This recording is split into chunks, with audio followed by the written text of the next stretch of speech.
Hello, everyone. Cheers. Happy coffee morning. Mmm. Yum, yum. Bit milky, but that's okay. How is everyone doing? We are all super serious. Chishipa wants to know why I'm so serious. Me? No. Wait. Super Bruce is number 3? What? Who's having daylight saving time? What? Okay, I don't know what's going on in the conversation, but I just wrote in chat just before I hit the go button. Okay, time to get started and possibly make a fool of myself, total fool of myself, in today's project. Guaranteed I'll make a total fool of myself. But I expect I will learn a lot today from you all, the community. Sorry, I don't know where to look. Explained, I think, last stream. My camera's in a weird, different spot now. No one noticed my new glasses. Shocking. It's been a few weeks now I've had my glasses. I think this could be the 3rd stream, at least the 2nd stream. No one commented. No, commented? No one commented about my new haircut. No, I'm just kidding. Oh,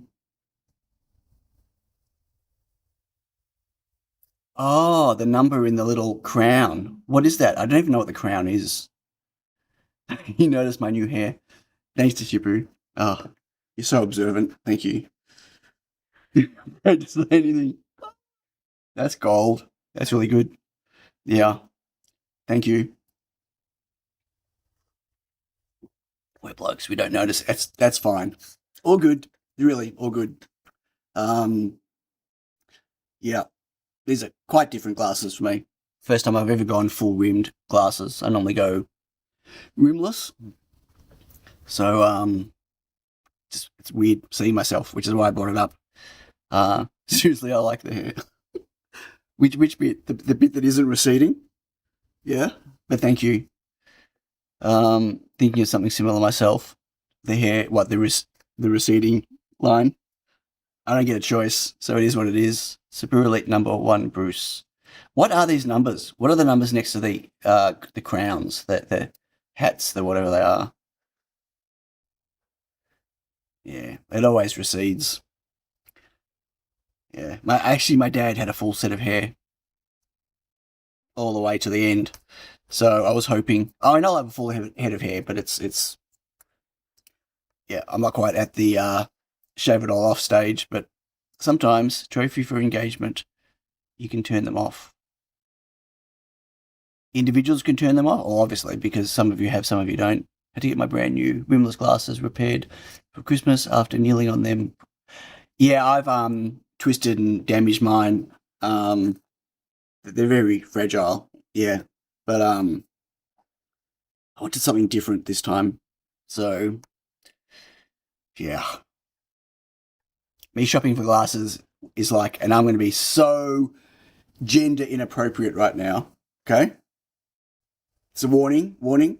Me shopping for glasses is like a female shopping for handbags and shoes. I must have stood there for an hour trying all different pairs on. It was well, I assume it was like that. I shouldn't say I've never been with a female shopping for shoes and bags. Maybe. Anyway, yeah, it was pretty bad. Kevin, hello. Yeah, it was it took a lot for me to go down this road. Anyway, whatever. Just scheduled. I need new glasses for your computer now. So unfortunately for us blokes, so my optometrist keeps telling me, is the older we get, the faster our eyes deteriorate. It's a skill that all of us blokes have, and it sucks. It sucks. So to walk into a bookshop, pick up a pair of Ready Readers, but this was my first real pair. Right. Okay. No, it's once you you're talking about magnifying ones, right? Like Ready Readers, whatever I don't know what Ready Readers are, but I'm assuming they're just magnifying glasses that help you read better. But yeah, we're on the fast track to no see. Yeah. Well, they've already got the direct neuron interface, but not for vision. I don't know. I thought Musk's I can't remember what it was called. Their stuff was going pretty fast. Anyway, I don't know. So I had two things I was going to do on the stream today. One of them I tried getting ready last night and it was a bit of a failure, and I'm going to give it a go again. I'll let you all know what I'm trying to do in a minute. But the other thing is I should wait for more people to rock up. I used to know kind of an average of like how many people would be on a stream, but now I don't. It's whatever. So I don't know how long to wait, and then I've got to repeat myself. So on the weekend, it was a long weekend here, and Yaz went away. So I was home with the kids, so I was pretty much at home all weekend and thought, you know what? I might try to see if I can work out how ESP Home would be set up on SQUIXL. So there's already support in ESP Home for obviously ESP32S3 and even the screen I'm using. But the support required the SPI interface to the screen for the initial initialization of the screen to be using ESP32S3 I/O. It does have support for an I/O expander, and it does have support for passing a GPIO type around, but all the support inside the actual source for doing the init stuff is all using I/O directly from the ESP32 or S3 or whatever else, native I/O. And so with my SQUIXL, I bitbang the SPI setup because I don't have spare I/O for an SPI bus just to waste on the screen, just to initialize the screen. Because once the screen's initialized, when it's powered up, it doesn't need the SPI bus anymore. So I bitbang that through an I2C I/O expander, which obviously is not fast, but it's fast enough. Like, it doesn't have to do a lot, right? Wakes up the screen, sends a whole bunch of commands to initialize it, and it's done. So I was looking at how do I do that, downloaded all the source, and expected that I was going to have to hack the source and then either do a PR, which apparently they don't accept PRs, not for stuff like that, or I would have had to host my own version for people that have to grab to build, to do whatever, right? But it turns out that they support a thing that's called an external component. And an external component, let me switch to here.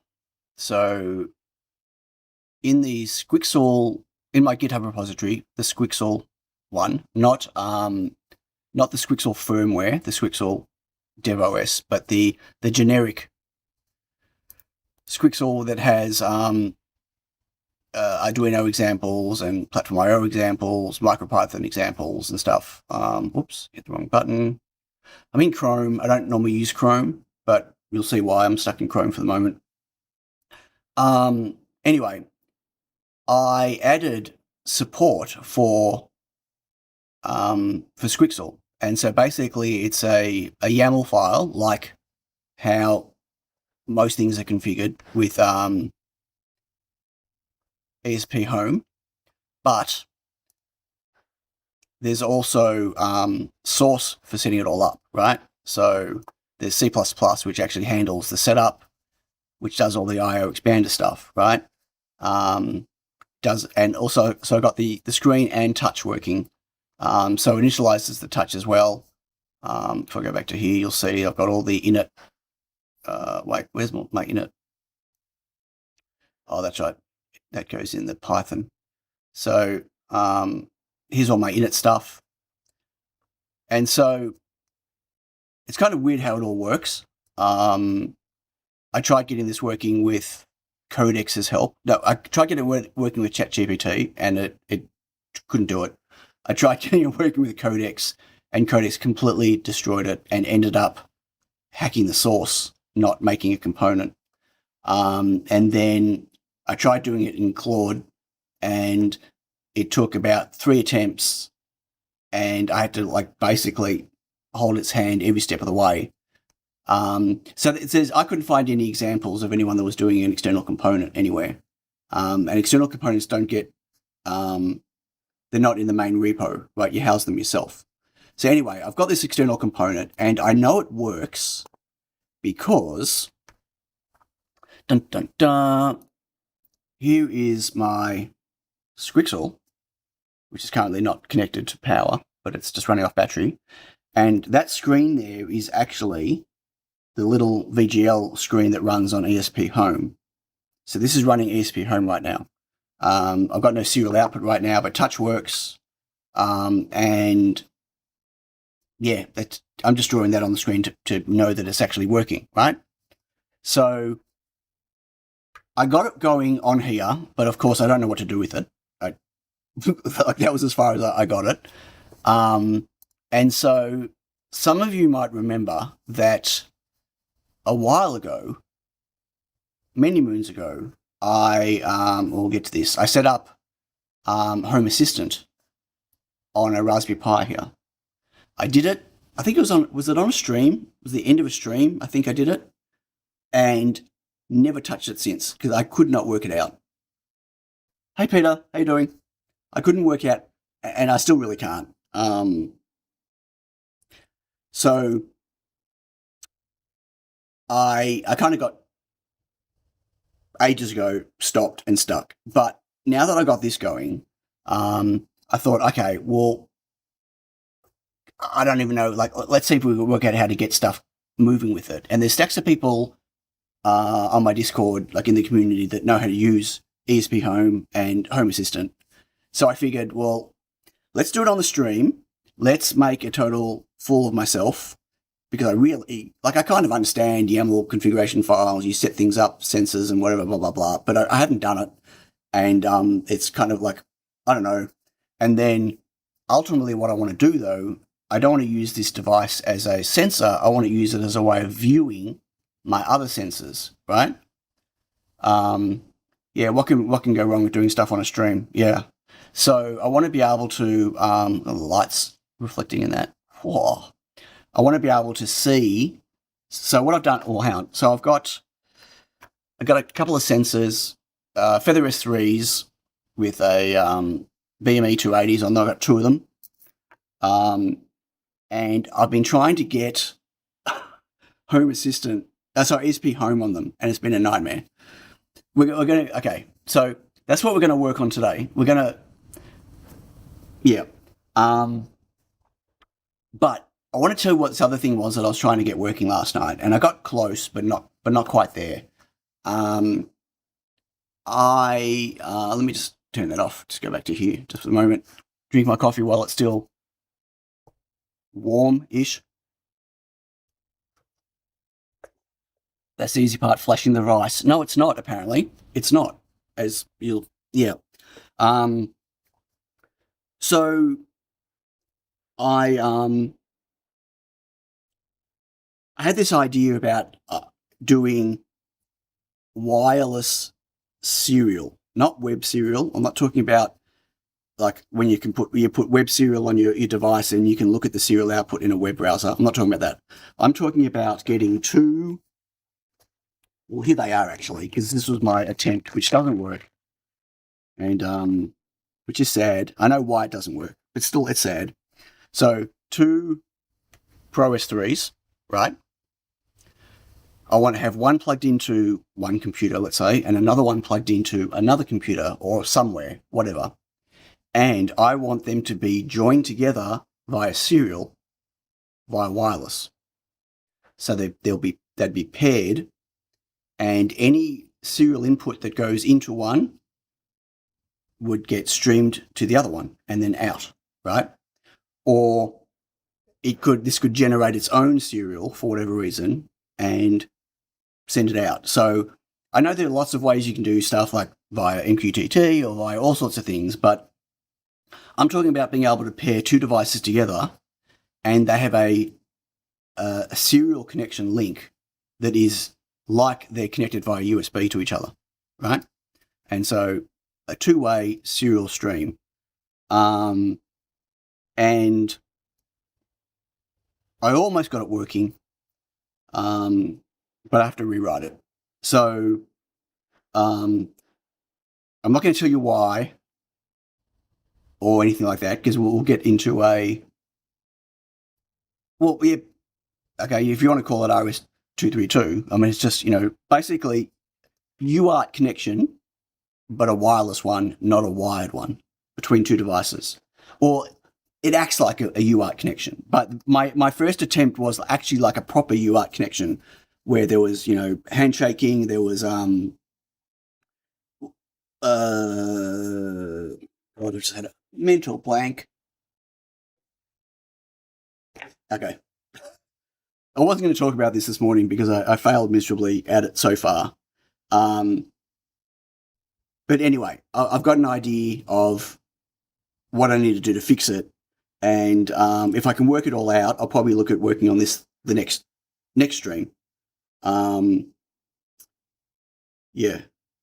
But it's an idea I've had for about a month or so now. And my original idea was to actually make some dedicated hardware that would be, automatically paired, whatever. But I'm trying to make it as a generic thing that'll work with any ESP32, S2, S3, whatever. It uses a derivative of ESP now. It's not doing great. It's made the boards nice and hot, kept dropping the pairing. I know why, whatever. It would have been a fun thing to work on today if I got it further, but the hackery I need to do is not something I want to do on stream. Wouldn't be able to concentrate on it. But that was the other thing. So maybe that's next week. Okay, I need to go through. I have not said hi to everyone in the chat. I apologize. I'm just so not used to streaming anymore. So, Mr. England, hello. 2-day deadline on a big release. Dishipu, hi. Johnny and Graham, hello. Jeremy, hello. Super Bruce, is he still number one? He might be, I don't know. Is it Adam? Is AJB Adam? Oh, I don't remember. Sorry, my brain just doesn't work anymore. Cape Cad, hello? Cape Cad. We sing, is that? Sounds familiar, but oh my god, I'm doing really good at this today. Let's go the other direction. It is Adam. Okay, I thought it was. Cool. X-Micron, hello. David Esser, hi. Old Man Maker, hello. You're awake. Now go to sleep. Thank you for saying hi. Go to bed. I feel bad. You need to go to bed. Kevin, hello. Beata, hi. RFCom back in the infrared days. Yeah, I don't want to do that type of point-to-point, but sure, yeah. Life and Cycling, hello. Saying UART would be better because USB has specific properties like baud rate not mattering between devices. Right, but this wouldn't have a baud rate issue either, right? This would be, it's a connection. It's what you would normally consider a physical connection between them, which would normally be TXRX pins. Like you wouldn't normally connect two microcontrollers together via USB. You'd connect them via a UART, right? But this would be, well, I don't know. My original thought was it would be just like a UART peripheral, but it's more like a serial stream. I'm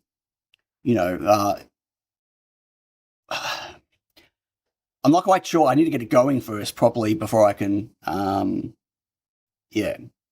Maybe if I get this ESP home stuff going, we can move back onto that and talk about it and whatever, and I'm happy to share what the issue is and all that type of stuff. But I want to focus on the ESP home things for now, because what I really need to do is I need to get one of these sensors in my roof up here near the exhaust systems I've got, And yeah, anyway, I was saying hi to people, so maybe even got everyone. I don't know, did I get everyone? I said hi to Peter Homan before. I think I got everyone. Okay, so ESP Home Assistant. So I'm in Chrome. Let's go to here. I'm in Chrome because you can't use ESP Home Flasher in Safari. I know that, right? But I didn't realize I had to use this because you should be able to do it inside Home Assistant through their ESP Home device builder. But every time I try, it won't flash the device and it makes me download it and flash it via ESP Home. And I don't understand why.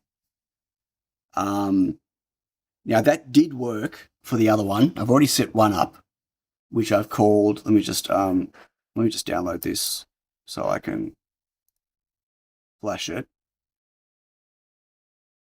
Insecure download blocked. No, I want to keep it, you idiot.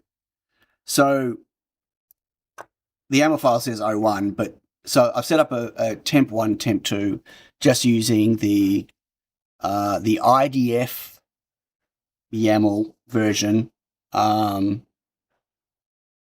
Yeah, Chrome and I think Firefox does, or one of the other ones does. I'm doing my new Avon with C11 tip. Very cool. I got a tweezer, something new tweezery one downstairs, which isn't quite what I thought it was going to be. Western Electronics, hello. Edge should support as well. Yeah, everything except for Safari, right? Of course, always. Pain in the backside. Were you already in chat? Did I miss you? I apologize if I did. So Python with PyUSB and PySerial.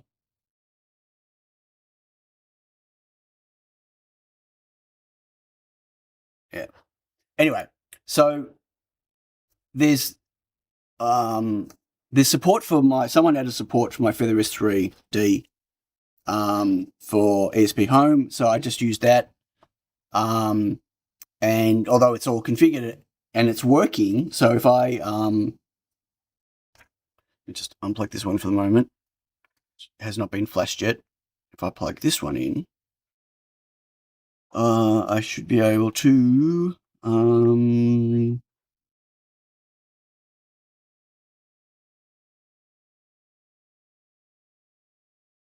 okay, so that's the board that this is running ESP Home. It will hopefully pop up some data in the serial output in a moment, but it's working, right? But I can't work out how to do it via Home Assistant. I have to, it sits there forever compiling whatever it's doing and then says it can't do it, but it's compiled it. And so I have to download it and then flash it. Come on. But not links or W3M. Wait, what? What are we going to... Oprah and Brave. Brave. Yeah.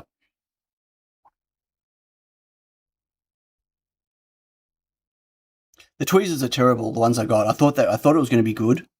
There you go. See? It's logging stuff. I don't know how often it logs it. See,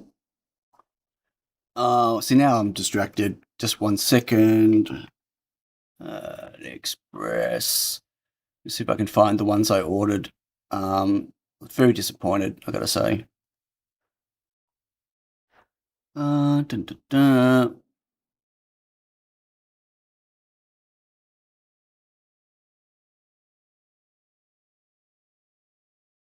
Right, this one.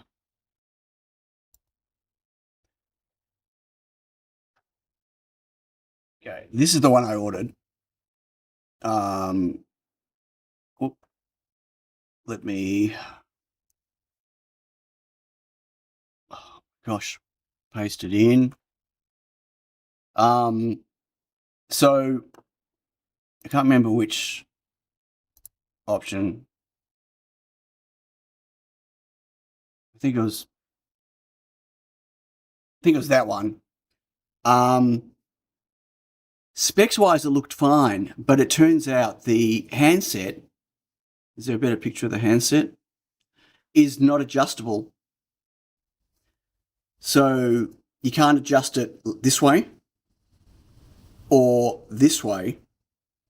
So you got to get the tips in the perfect orientation, but when you squeeze them together, they do that thing where they miss each other. So you have to do that, you know, when you're squeezing with your hand, you got to roll your fingers to make it squeeze together properly, which is fine when you're using wide tips and are large parts, but when you're using small parts, it's impossible, right? So, and obviously these are not nano ones; they're a bit bigger than I was hoping for. That they'll use smaller tips than other tweezers ones you can get, but the actual handset itself is quite big and not very comfortable, right? My JBC Nano tweezers have got full adjustment. So when you got dials to adjust this, and you got dials to adjust this, right? So you can get it so it perfectly goes together every time, and you don't have to kind of strain your fingers to make the tips touch. And it's just a really important thing. And I assumed badly maybe that there would be some form of adjustment on them, but there's nothing. There's no roll, there's no up and down. Didn't like the concept at all. What do you mean? Of the tweezers? So I just needed something that I could use downstairs, right? And I didn't want to pay another $4,000 or whatever it cost me for my nays just for downstairs for the odd times I need some tweezers, right? I'll be downstairs, I'll need to rework something, pull something off, or do whatever. And it's a pain in the ass to have to come up the stairs, come over to here, you know, turn the nays on, take it off, and then walk all the way back down again or whatever. So, you know, and I figured for the, you know, 200, I think it cost me 200, no, it cost me 190 or something US at the time. And I figured, you know, it was worth a shot, but it's, Sven, hello Sven. How you doing? Yes, it has been a long time. I hope you're well. I thought that the stuff's pretty good, right? I thought that the tweezers would have better control, but they don't. Anyway, that's it. I thought I'd just share that. Back onto here. So anyway, so this one works. I need to flash the other one. But before I do that, so I don't know how to get the temperature sensor going. So I've got a BME 280 that's connected to, where am I going? Right, that's connected to the board, just hanging off it by SQUiXL. And I assume I have to set that up in the YAML file. Can I change the YAML file after the stuff's been flashed? Or do I have to change the YAML file and then does it have to rebuild to flash it? These are things I don't know. And I could ask ChatGPT, but, you know, I'd rather shoot myself in the foot. Or head. You need to rebuild, it rebuilds. So it's always a rebuild. Okay, so before I flash this other one, which I just built, I want to, how do I add? Yeah, I always thought that it did this live. Anyway, so I'm assuming under sensor, I need to add a, would it be, I'm just going to guess, right? I have no idea. Platform BME 280. SQUiXL. That filled that in for me. I don't know if that's right or not. Too many candidates found.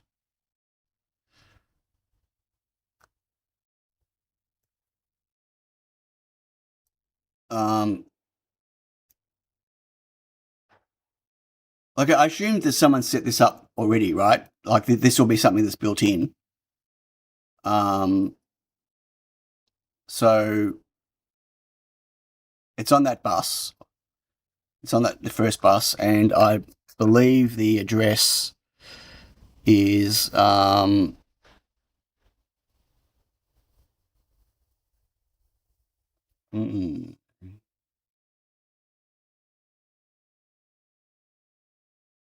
76, maybe.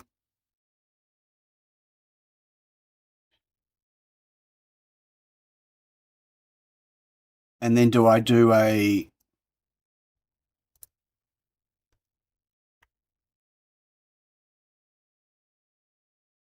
like these...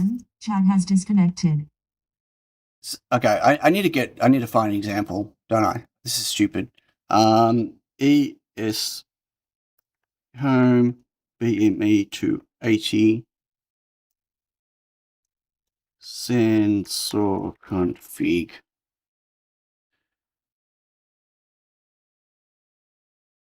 So sensor BME temperature.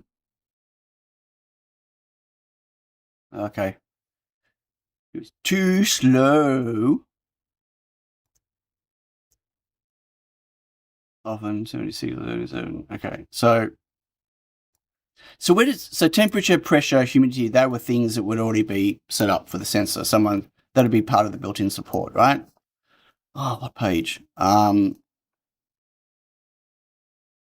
So update interval 60 seconds.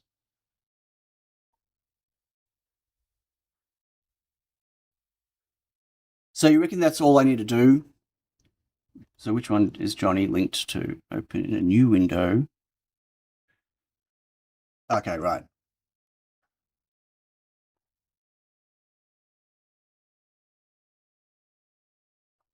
Okay. So I'm assuming okay, I just need to go through all the peripherals. Just optional int, manually specify the... Yeah.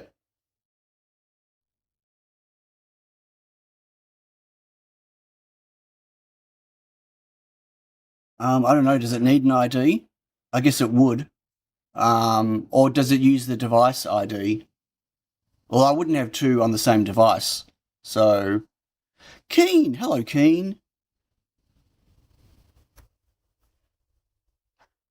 I would think that, like, the ID would be the device. I mean, okay, let's save it. So if I try to do an install, right, so I go install, and I say it's plugged into this computer. I'm just going to turn the SQUiXL off for the moment because it's running off battery and just sitting there doing nothing. Just looking at everything above it has an ID. Right, I don't know.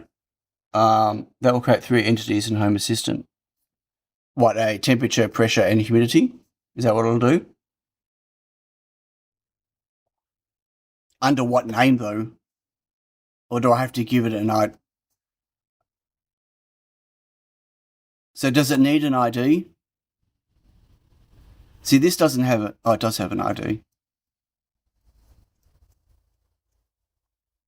There wasn't an ID in the that document you sent. There wasn't one in here either.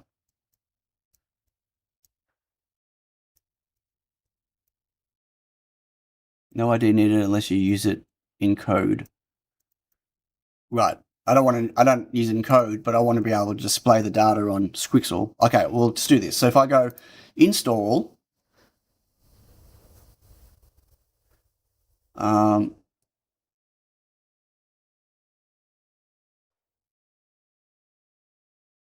if I tell it, like, there's a device plugged into my computer, it starts doing preparing the download. So what's this? Not all requirements are currently met. The easiest solution is to download the project. Why are the requirements not met?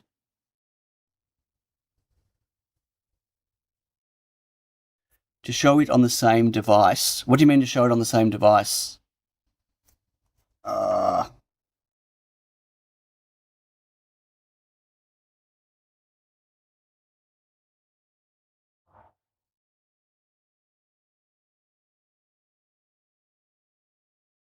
Oh, really? Do I have to set it up do I have to give it a certificate?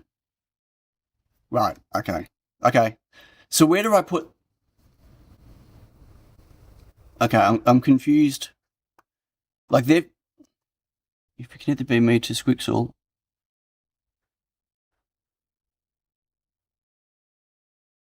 No, I don't want to connect the BME to SQUIXL. I want to be able to see the temperature on the SQUIXL screen from a different sensor in ESP Home, right? I want the sensor to publish to Home Assistant and have SQUIXL grab the data from Home Assistant and show it on the screen. Usually run an ESP Home outside of Home Assistant. Right, I import to SQUIXL, but to be able to import, I need to import. Do I import an ID or do I import the ID of the device? Will that then give me anything I want to display on SQUIXL from the whole device? So will it give me everything here? Or do I have to pull individual IDs?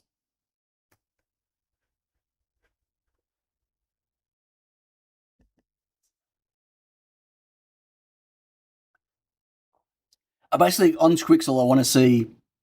Oh, you can't see. Hell, I turned it off. 1 second. So on SQUIXL, I want to see feather 1, feather 2, right? And underneath feather 1 will be temperature, humidity, battery level, right? And under feather 2 will be temperature, humidity, battery level.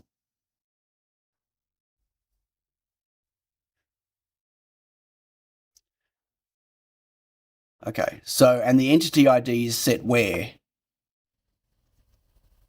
Or does it automatically give me? Okay, let's stop for a second. Okay, it's in the platform, home system, temperature, entity ID, sensor, living room temperature. Okay, let's stop this for a second. I'm just going to save. And I find this interface really hard to work with, but okay, let's I've got this other one plugged in, which is the one that's currently doing this, right? It's logging data. How do I add this? How do I add this to Home Assistant? I've not found a way to do that. And nothing about this seems very intuitive. It's found a whole lot of devices in my office, right? So where on this interface, other than going into settings, I tried going device and services, okay? It shows me these. I don't want to add these. And it's not showing me this feather anywhere. Okay, and if I go to devices, there's no feather on this list, even though it's running at the moment. It's running ESP Home. If I click Add Device, it gives me a list to search from. I've got integrations. Don't I have?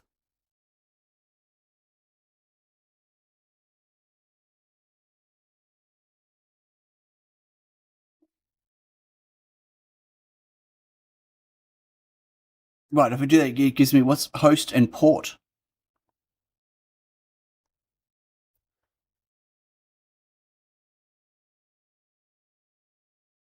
In the dialog you had there.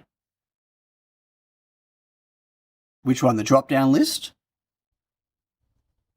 Okay, I'll slow down because I'm not sure what you're talking about. Which one you're talking about? The IP from the home. Hello, Mojelumi. I think I got that right. If I didn't, I apologize. Howdy. This is automatic. If you run ESP Home on the HA devices as an app add-in. Well, I thought, okay. Again, so if I go to here, hang on. I really don't know where I'm going. I've got this add-on. I've got the device builder. Okay. Which is fine. That's how I set the other stuff up. And that's under add-ons. Like, I would have assumed, I may be wrong. Hang on, didn't mean to go there. So if I go to here, you look at all the devices that this is found automatically, right? I would have assumed that if my Feather S3D is running Home Assistant, that it would have just found this on my network now. And I don't understand why it doesn't when it's finding everything else on my network. It's finding my printers, it's finding, you know what I mean? Check the show in sidebar. Check the show. Check the show.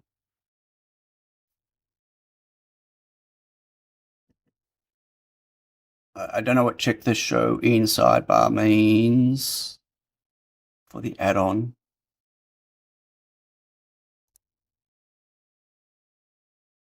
Add-ons.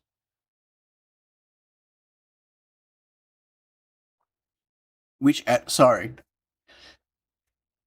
I need more context. I know you're trying to get the message out quickly, but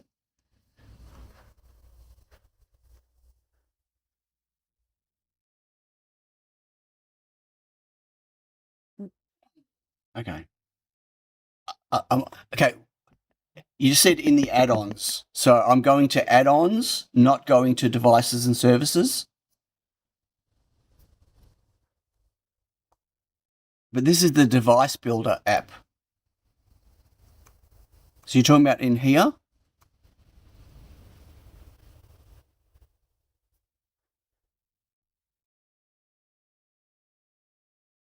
Or are you talking about... Okay. Add to sidebar. Oh, here. Allow users... Add to sidebar.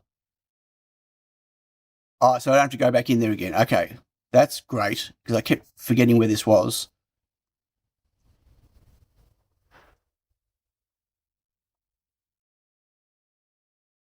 Okay. So that'll just take me to the builder. Okay. So, okay, if I go... So from here, now click the new menu item. Down here? Oh, wait, hang on. So here, the add device.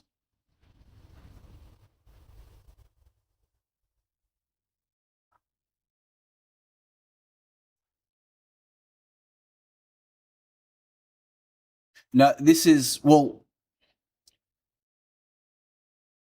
it's not seeing it because I changed this to build the other one, right? Save.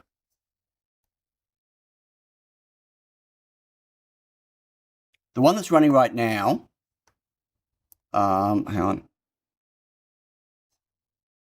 Wait, I just changed the name here. Why is it not? Why has it still got that?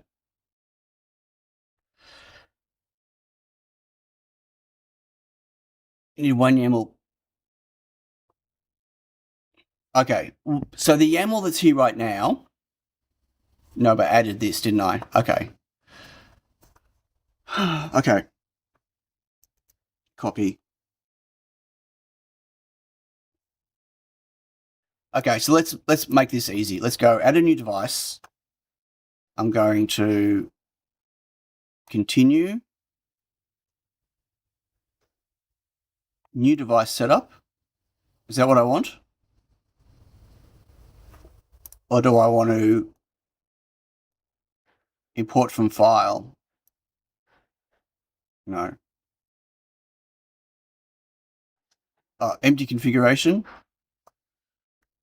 Further S3D temp.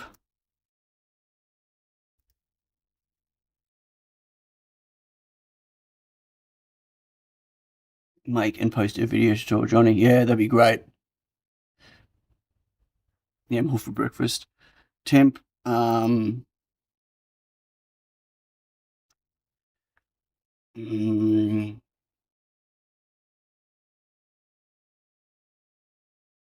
already got O2 here and I don't know how to... I'm going to cancel that. Can I delete this? I can delete it, right? I'm just going to delete that. Cable tie! Hello! I just said delete it. Delete. Delete. Why is it still here? Now it's gone. Continue. Why is it so hard? Feather S3D temp. Okay, this one's going to be O2. Okay, next. Edit. Okay, O2. Okay. So here's an O2. I'm going to save it. I'm going to unplug the one that's currently running because we're going to leave that for now. I'm going to plug this new one in. And so if I go install,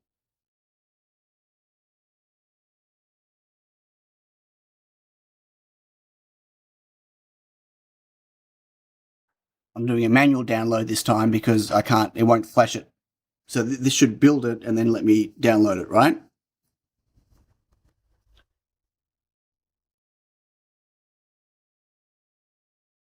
You don't have the thing next to you. How do you know you're not number one? You need to add that. YAML with raspberry jam.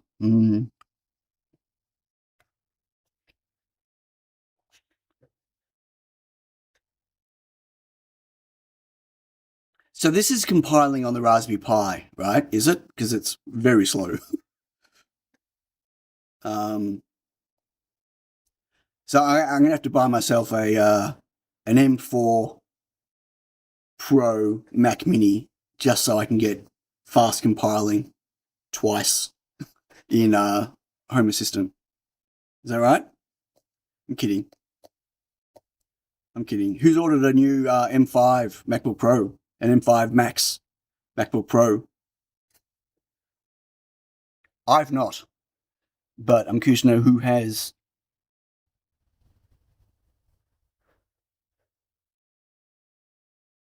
Will IDSP Home compiles locally on your Mac? Or are you just running it locally?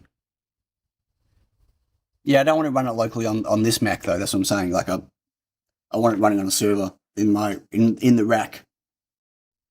I don't want it to be dependent on whether this machine's awake or asleep or running or not running or yeah.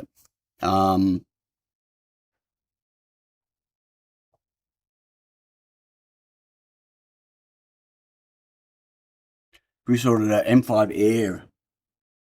The Airs look pretty good as well. They all run amazingly, apparently, the M5 stuff. I've been watching videos, drooling, but it ain't happening. Still rocking my M2 MacBook Pro for a long time.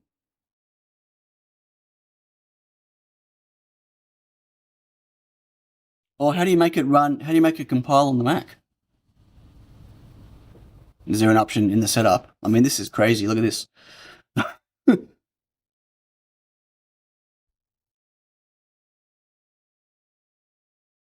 Go, go, go. Raspberry Pi. Go, go, you good thing. Ah, right. Okay. You mean do it separately? Oh, okay. Whatever. It doesn't matter. Okay. Too much. Too whatever. I'm just going to do this. So I have to do this for both boards independently because they've both got different YAML files because they've got a different ID. They're going to be the same YAML file but just a different ID, and so this has to be done twice, does it? That's a little frustrating. As you can see, it's like super duper enjoyable to watch.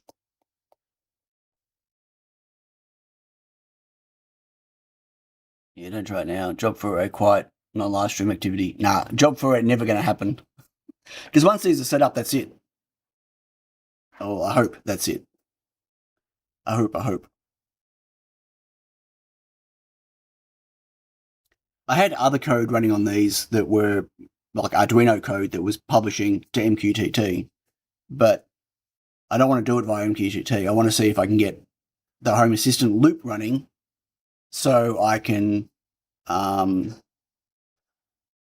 the data on SQUiXL without having to actually write the code to grab and display the data on SQUiXL. Does that make sense? These are FeatherS 3Ds. Currently just running the onboard antennas, but I might stick external antennas on them. But I'll have to have support for the antenna, which I haven't done, which will be a recompile. Anyway, yeah, so these are just FeatherS 3Ds with a BME 280 hanging off it. They're going to put in my roof, in my ceiling here, one over there and one there to measure the temperature inside the cavity. Oh, interesting. This is just running I think this is a Pi 4. Can't remember. Could be a Pi 4 with 4 gig of RAM. Or maybe it's 2. Who knows?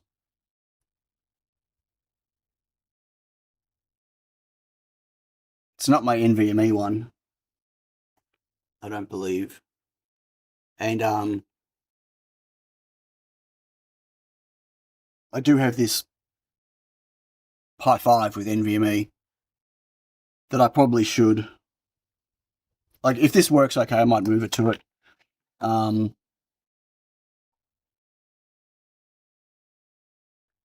There's other things I want to run, like web server wise. I just don't know if the Pi's can be fast enough for the things I want to put on it. But anyway, you switch to a mini PC, yeah. I'm waiting for the a new Mac Mini to drop, an M5 Mac Mini. I've got to count sheep. Good luck with that. Cool. Thanks for sticking around, and I'll find some time to chat with you in normal hours for you and me, and do a catch up. But have a good sleep. Yeah, I'm waiting for the Mac Mini M5s to come out. Excuse me, so I can hopefully pick up a secondhand M4 Mac Mini to stick in the rack downstairs and use that for all my servery stuff. I've got a Mac Mini, an Intel Mac Mini in there right now, and it's just like I can't upgrade the OS on it. It's an older Intel one. I can't upgrade the Mac OS version on it. I can't. It's just not fast, and it just runs hot, and just ugh. I'm moving to new territory. I am. So, what version do you want to download? This one. Okay. Keep. So, if I now go to here, go connect, and install, choose, and that one there, install. This bit I know how to do because it's just a ESP web installer, although it's a much nicer interface than the ones I have on my Rooflow Master and stuff like that.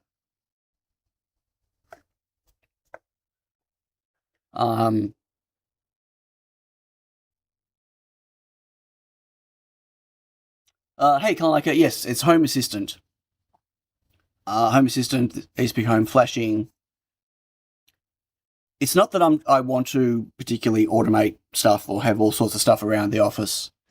This is more, so for those that joined late, this is all about me adding Home Assistant support or ESP Home support for SQUiXL.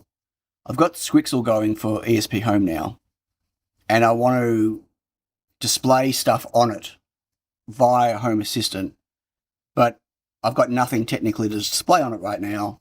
So part of the process was to set up 2 FeatherS 3s with BME 280s on them. Okay, so this is done. This is flashed. So if I close that, it says it's offline. if I hit reset,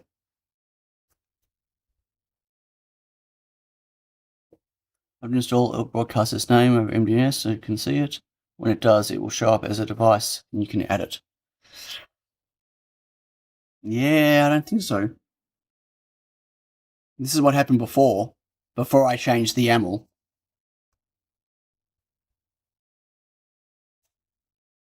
So it's running.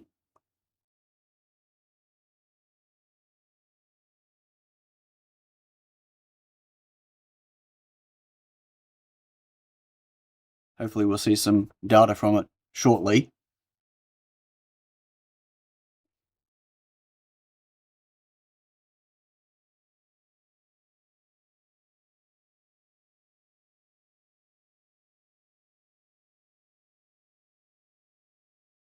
I mean, how long does it take to go back when it comes to online notification? Right, here we go.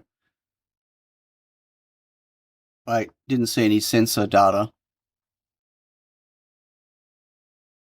I wonder if the address was wrong. Shit. I might have got the address wrong. I'm pretty sure it was 76. But either way, it's running, but I'm not seeing it as on. Oh, hang on.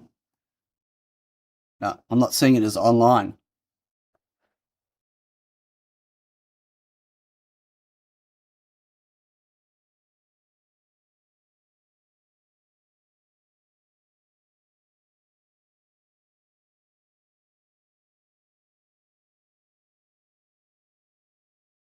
Battery level 129%. There's no battery connected, so it's not going to report correct. I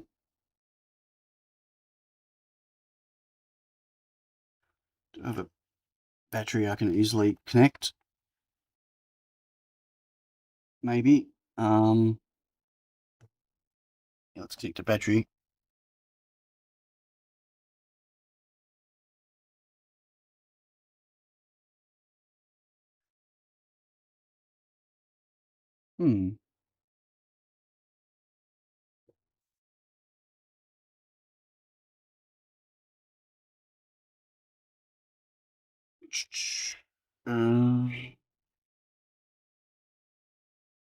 Ping weather S3D temp 02.local.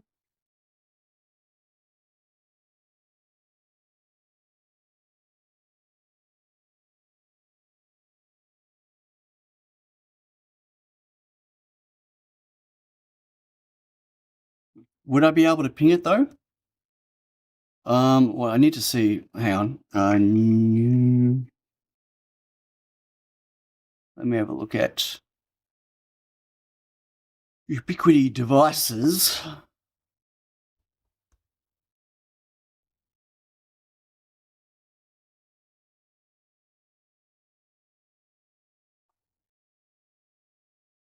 Activity uptime.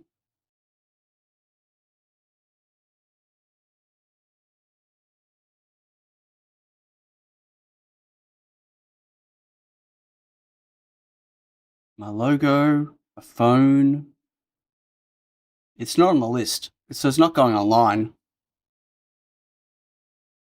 I don't see it as a wireless device at all.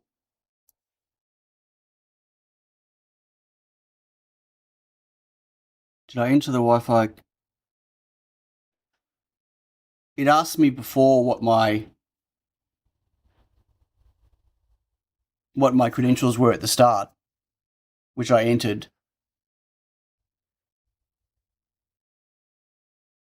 So, okay, Johnny just pointed to this, but, where do I...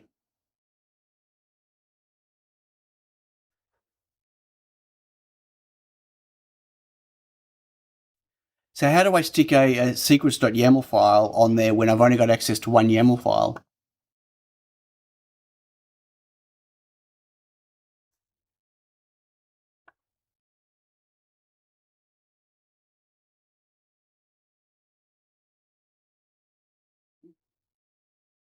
top of screen.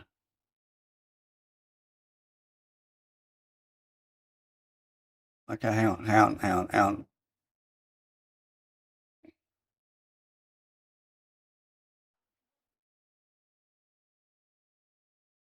It's in right, ESP home. That's where I added.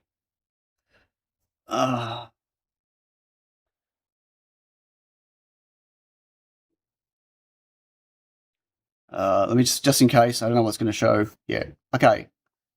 Yeah, my SSID and password are in the secrets.yaml. Yep. Yep. Okay. They are correct. So there needs to be a Wi-Fi setting, does there?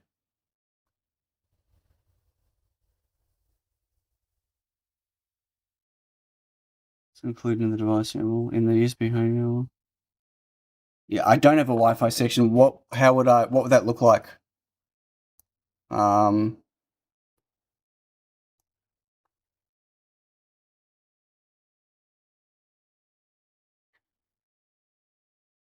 Okay, Wi-Fi top. Thanks, Johnny.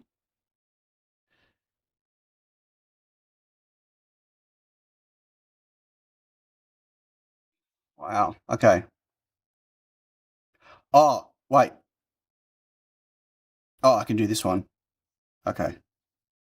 So if I do that, it's going to use the secrets file.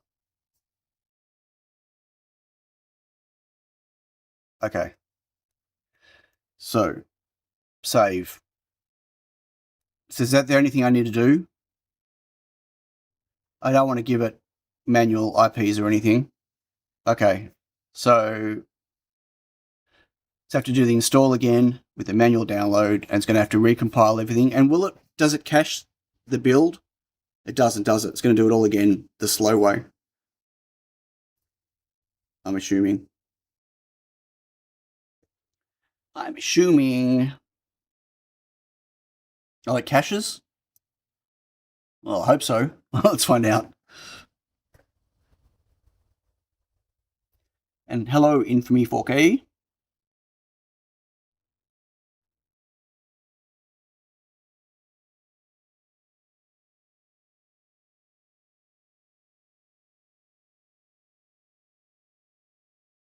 Okay, so it looks like it's only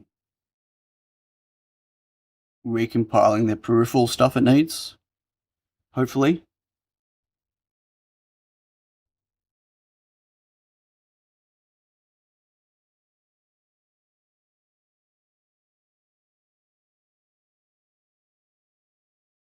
So anything in the YAML, it recompiles, but the other stuff not, which is good. Well, that's what it looks like so far. I don't have any OTA set up in the YAML. I know I could do that and then be able to flash it that way. I just wanted to get it working to start with. I didn't think it would be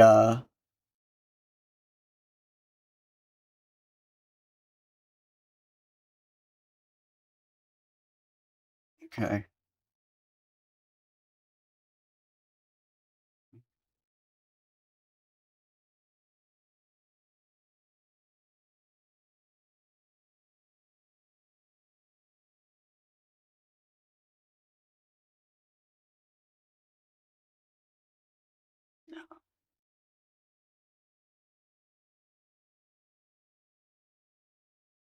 Still taking a while.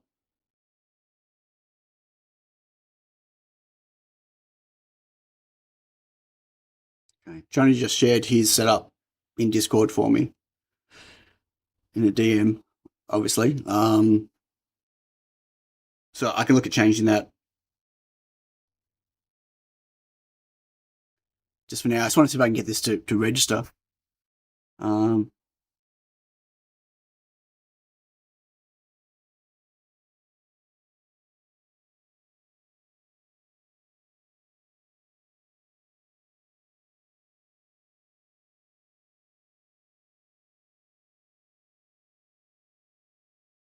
Why is it compiling all this stuff in? Okay. Not sure about the caching you guys are talking about. Hey Matt, how you doing?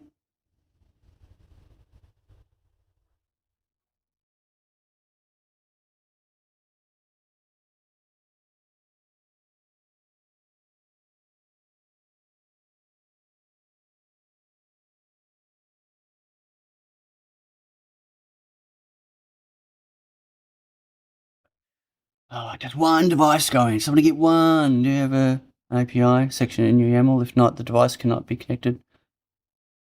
An API section. What? Oh, I can't look right now.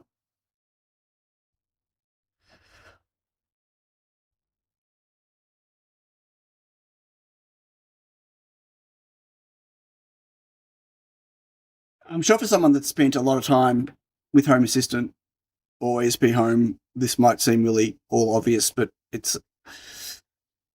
I get that it's designed to be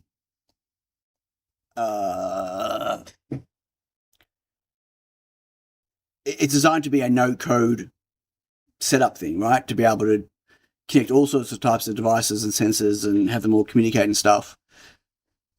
But wow, it's for a beginner, it's quite confusing.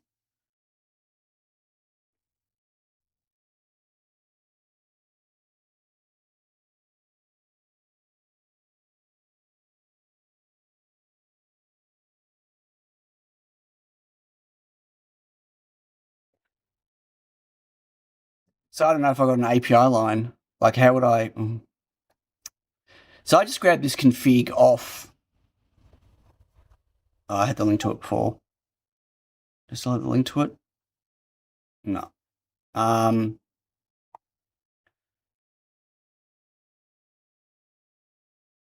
I don't. Oh. This is a config that someone else made.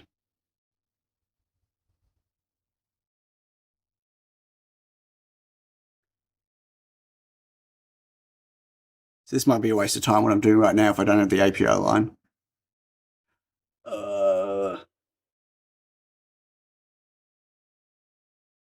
So without the API line, ESP Home should see this once it's compiled and flashed and restarted, right? But Home Assistant won't talk to it.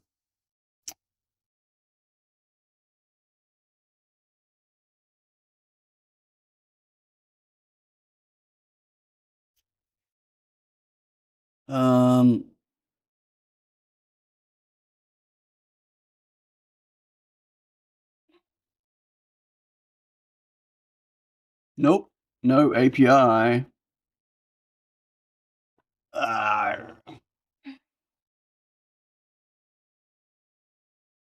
No, and I didn't change the address either.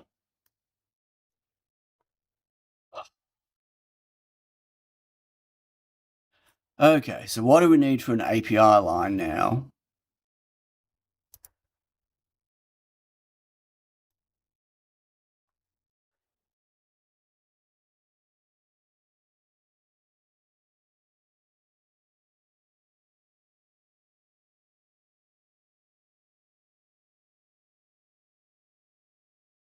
I just need to put just the API. What? And a new device and select unexpected make a FeatherS2 and copy YAML. Well, there's a FeatherS3 one as well in there, but it just didn't have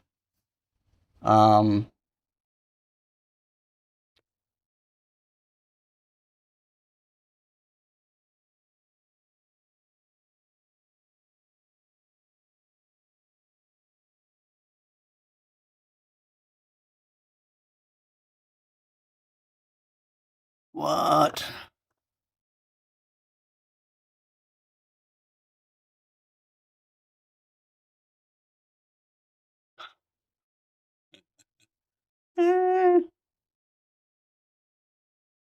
Yeah, that's what I used, but it didn't have any of these. There's lots of things that were missing. So can I just have API with nothing else and it'll just use default configuration? Or do I have to actually set things up? Do I have to use encryption?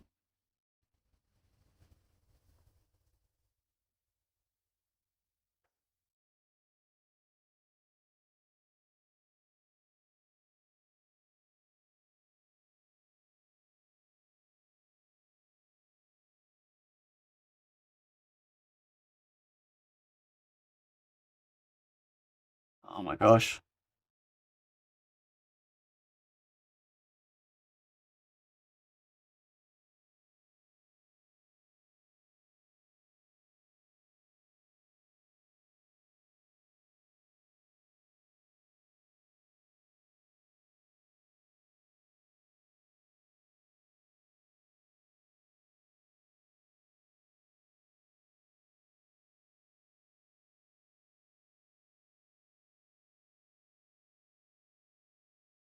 Okay, so I'm looking at this and thinking to myself, how am I ever going to go?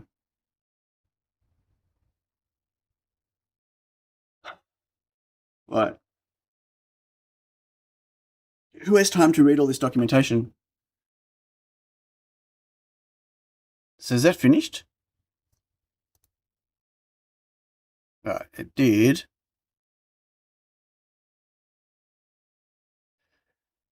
I mean, this is pointless because it's doesn't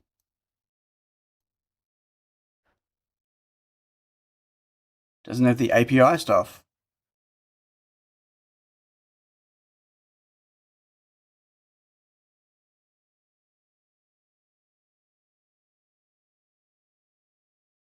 I don't understand from here what I need.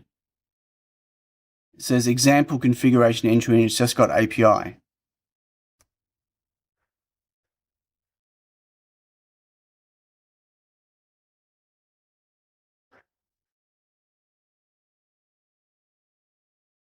Look at Discord.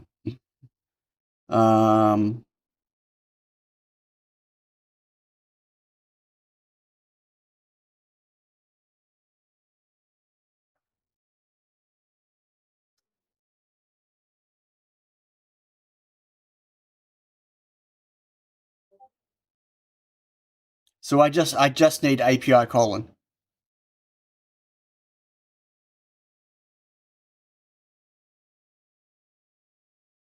Apparently.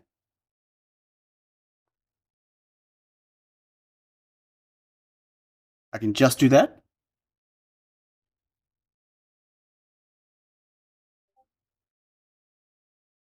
Okay. Save. But the question is that flashed? Failed to initialize. Unbelievable.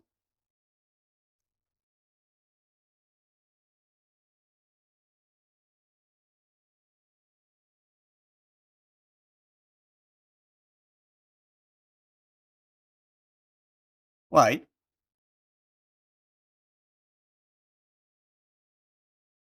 Why was the first one 383k and the second one is 813k?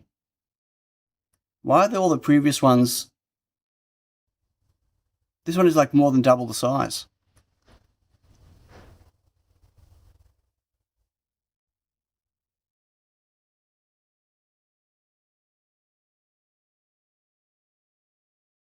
I've already got the contents, but the contents in that S3 thing that you're talking about doesn't have all these extra things.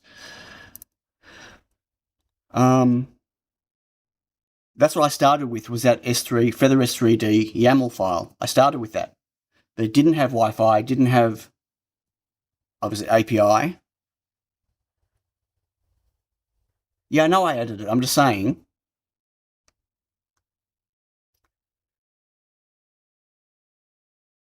I just want to see if it appears. But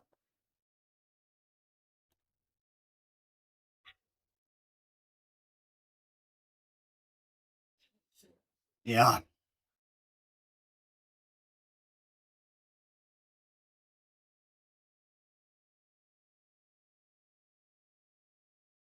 This is crazy. Okay.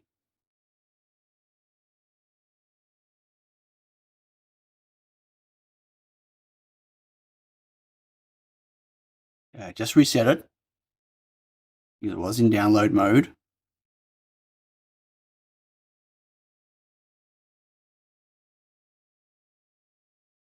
So this is not the compile with API. This is just the compile with the Wi-Fi. And I can ping it now. Except, my terminal's gone screwy.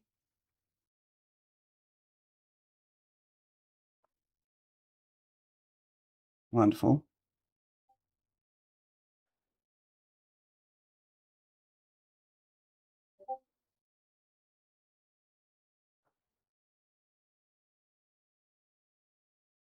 So I can ping it, it's running, but it's still not showing up as online.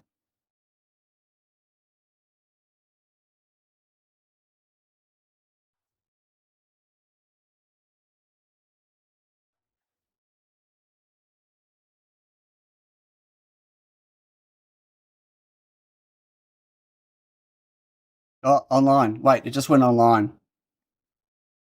That took a while. Does it wait for data to come through, does it?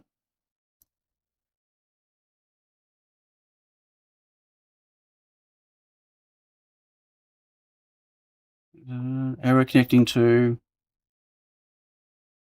socket.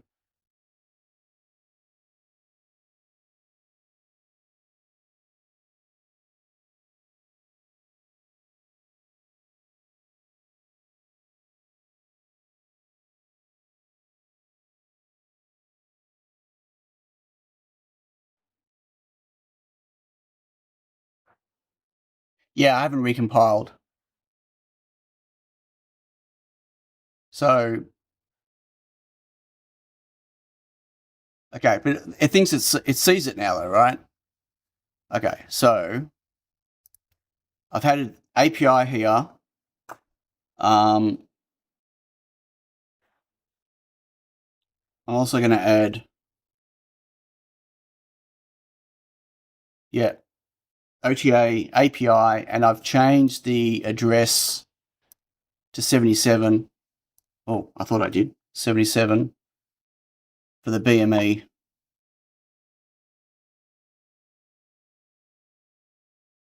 What does logger do? Oh, there is logger. Here.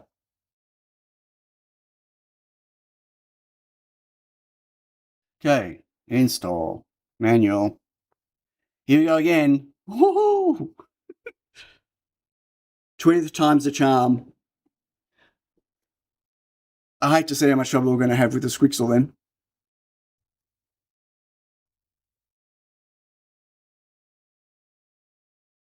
So that means my default YAML for SQUIXL is going to need Wi-Fi and API and all that goody stuff too, right? Ah, jeez. Gwindor, hello. How are you? Okay, I'm going to have to, let me think.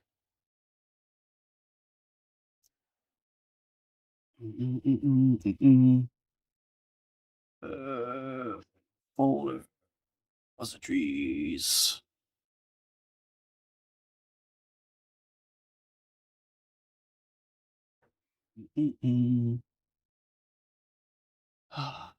So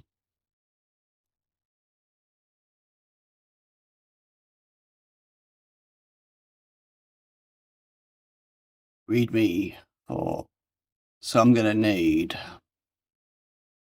I might just copy a whole bunch of stuff.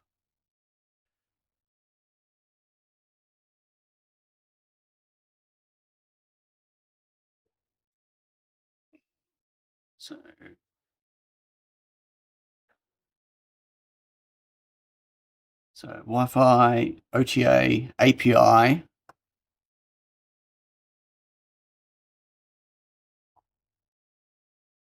That should allow it to go online, right? As a minimum.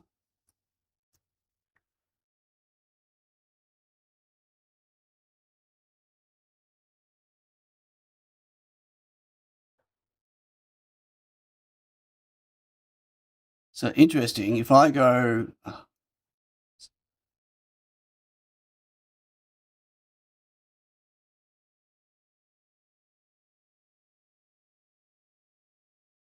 So this is using the latest platform IO. So I should be able to do this, right? SQUiXL.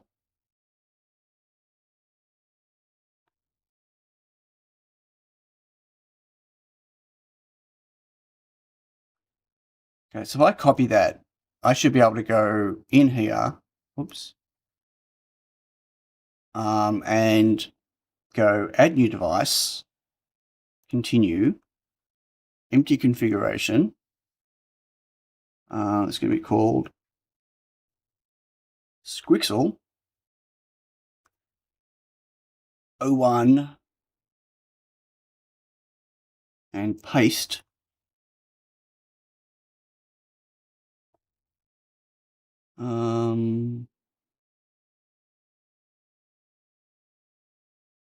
Yeah, it's using the latest PIO Arduino.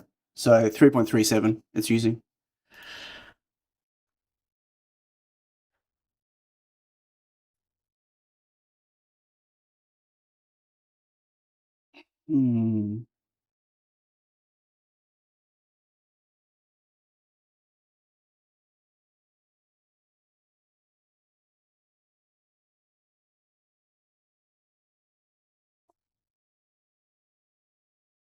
Yeah, it uses the IDF backend, but in platform IO. But this is definitely, look here, it's using PIO Arduino with 3.37. But it might be using Arduino as a component inside IDF or something.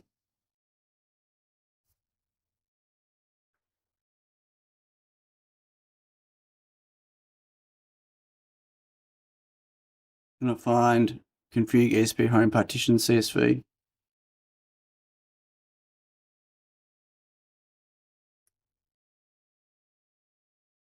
Oh, right. I've got that as a separate file. Partitions. How do I...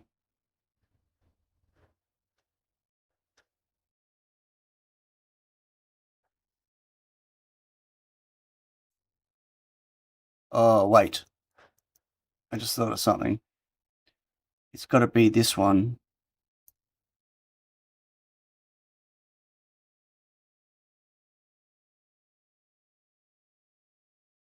And I'm just doing this while that's compiling, right? Still going. Close that. Delete this. That's not right.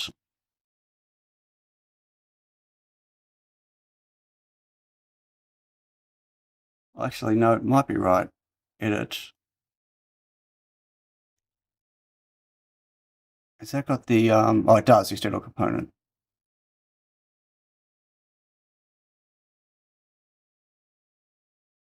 But it's not liking this, and that is inside the external component.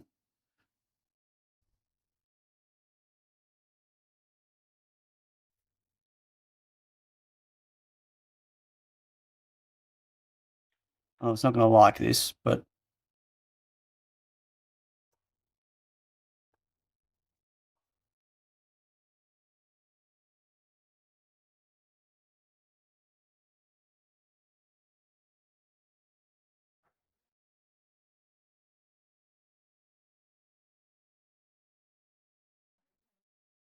right. So where's it going to get the partition file from? I don't want to use the default partitions because I don't want to stomp the SQUiXL partition. SQUiXL's got its own partition scheme, which means all of the user data and everything else that you do with the SQUiXL firmware will stay intact. So ideally, I don't want to have it destroy my partition layout.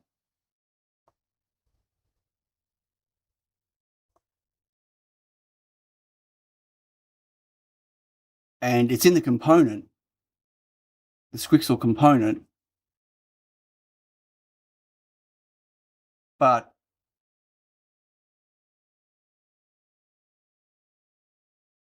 Put Patron file in the folder where HA stores the YAML. Really? Why can't I grab it as part of the component?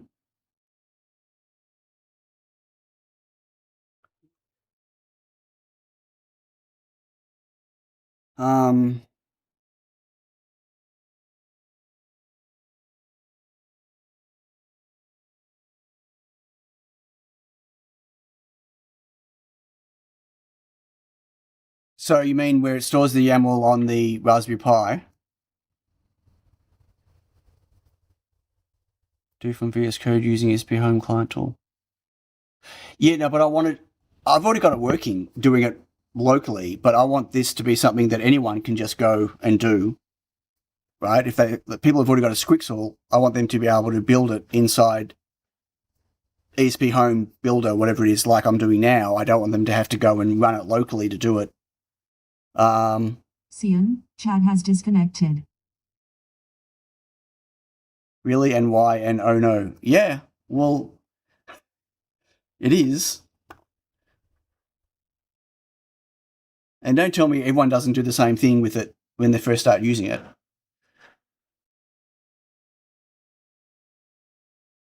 So, Johnny, you mean on the Raspberry Pi, I need to go and find where the YAML is stored and stick the partitions in there?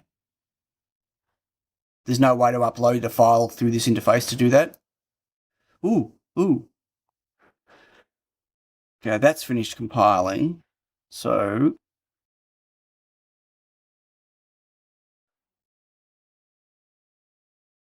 7 years later using USB Home. Yeah. It's like with all things, you get used to it, the idiosyncrasies and the way things work, and then it just becomes second nature. That's fine. There's a lot to learn and deep dive in one, in a stream publicly. I did say at the start that it could be a Sion making a total fool of himself. Head on to access the file system on HA.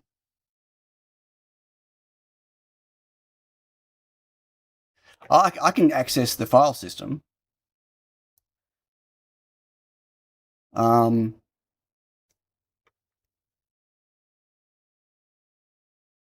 Ooh, is it got a home assistant?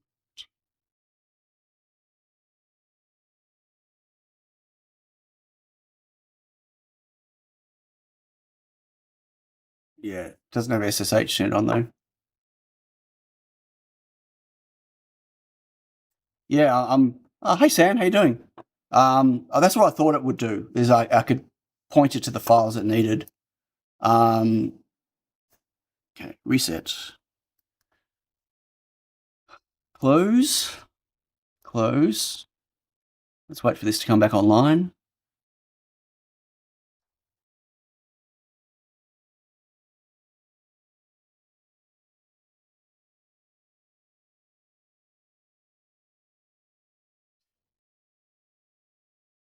Hello to new people who are here.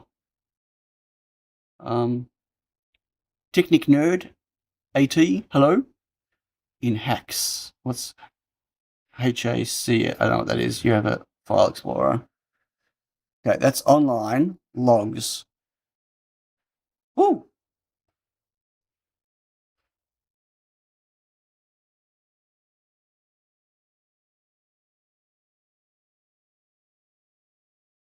Okay.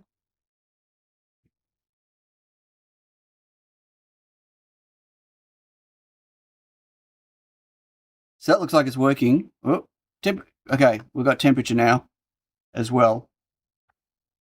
Okay, so now that that's in, let's leave SQUiXL for the minute. If I go back to settings, devices. Oh, here we go. Add. Submit. Finish.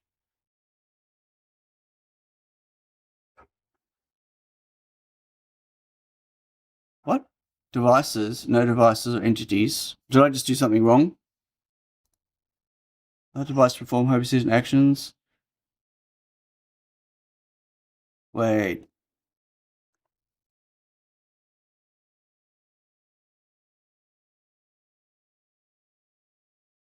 So what do I do with this now? Again, lost. Totally lost.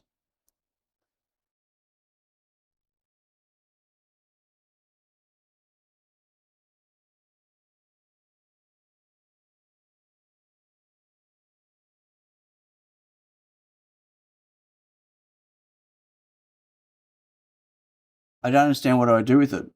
And now I can't find it again. You didn't do anything wrong, but very times it doesn't enumerate what is behind the device.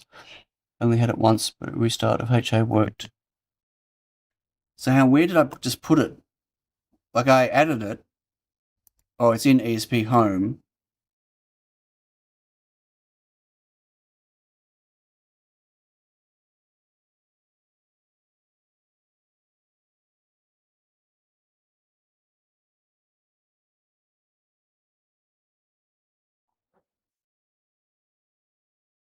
You click on it and it'll show you all the things it has.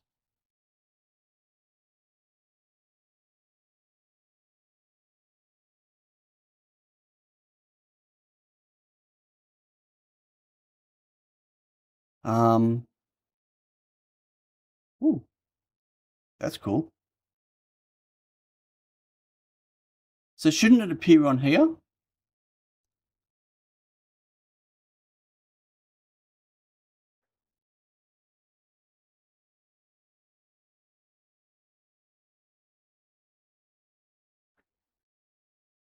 I'm really confused. Can you tell?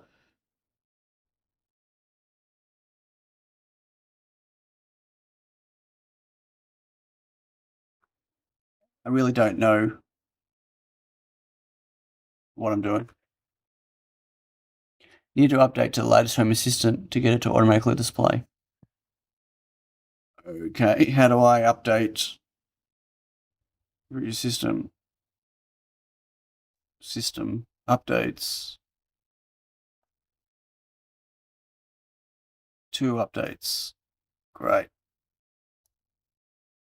Which one do I do first? Home Assistant Core or Home Assistant Operating System? Can I not just tell it to do them all?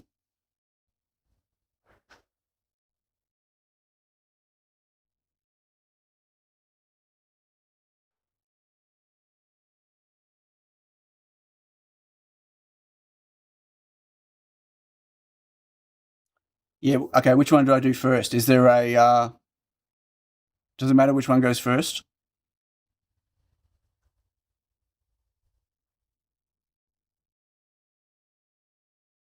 I'm going to do this one. I'm going to do it. Operating system. Do it. No matter. Okay, update. 2 hours to go. I'm kidding. Roll the dice. Any idea how long this is going to take? OS first makes most sense. That's why I did it first, but I don't know. I don't really understand what each one is or why there's 2 of them. Clearly, I'm very far behind.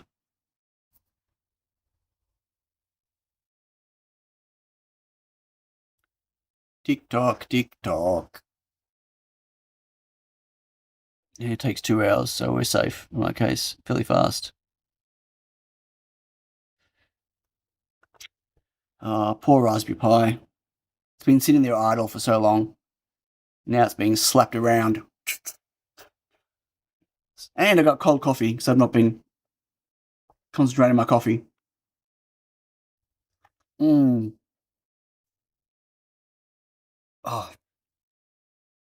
it's mentioned at the start. It's quite milky and cold milky. It's like cold. No, anyway, forget it. I need the caffeine. Oh, it stopped spinning. Connection lost. Yes, please. Bruce, I'll have one. No sugar. Skinny milk. Thanks. Connection lost. Reconnecting.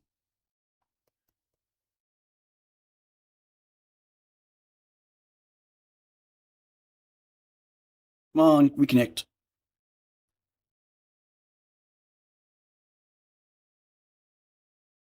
Oh, come on, come on. I use 315. It's much better than skim. Yeah. Well, I don't know. I think milk's different here. Milk's different all around the world, but when I like skinny here is like the one I use is it's low fat, not no fat. Oh, why does it still say 2 updates? It just changed the screen by itself. I didn't do that. All milk except US is, yeah, powdered milk crap. I just ran this update and it's now saying that the update, I'm still on 15.2. I don't get it.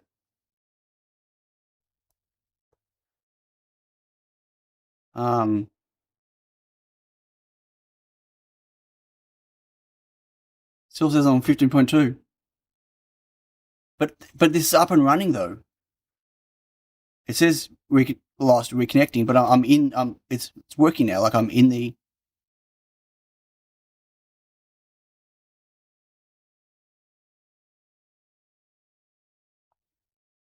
See, like I'm.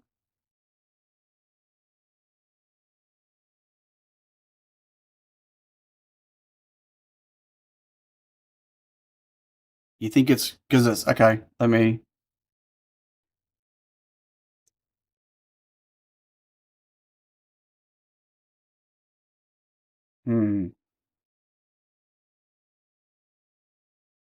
I updated the operating system.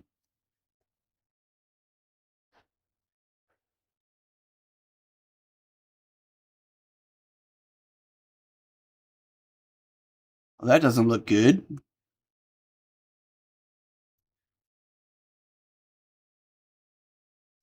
Okay, now it's coming back. Okay, sorry, I was confused because the UI changed by itself. Like it closed that panel by itself. Anyway, okay. So that's one. Updates. Okay, update. No backup. No backup. Come on, do it all. Go.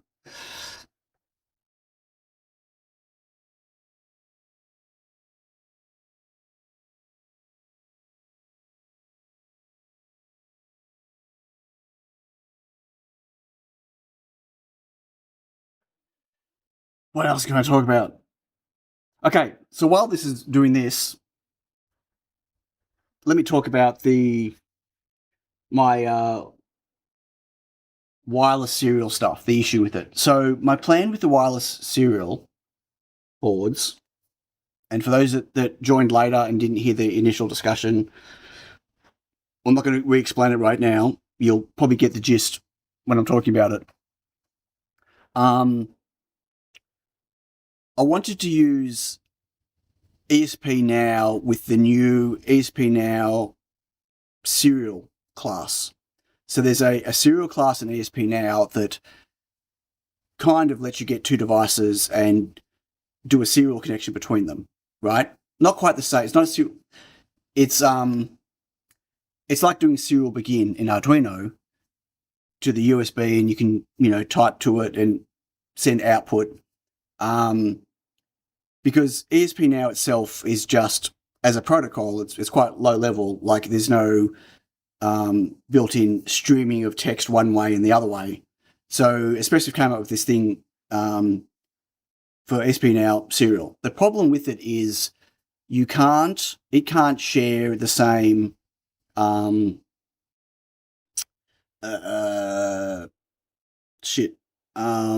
can't think of the name of what it is. The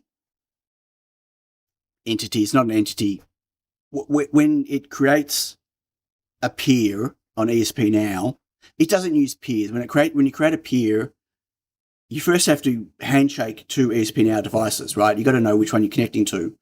And then you can't just connect because you can't share the same core device between both services. So you need to shut down the base ESP now that did all the handshaking and then reconnect again. And during that process of shutting down and reconnecting, it sometimes drops the connection, and then one side doesn't know that it's dropped and the other side has dropped it. And there's no such thing as, you can't do heartbeats or anything between them because the serial pipe takes over everything. So anything that you want to have communicating it all goes via the serial transport, not via ESP now, sending bytes around. So it just became a nightmare. Like, it would work 50% of the time and then it would stop working, and there was no way of having one device know that the other device dropped off, right? So that's why I stopped working on it. My plan is to not use the ESP Now serial class. I thought about subclassing it, but it's going to be the same problem. You still can't do things like heartbeats and whatever else. So I'm just going to implement my own serial class where it understands about streaming text in and streaming text out, and the rest of the ESP Now stuff can happen in the background for things like heartbeats and connection, disconnection and stuff. So yeah, that was the problem. That's where I got to on it. And it was a bit disappointing that you can't share the same, I can't think of the name of it, what they use.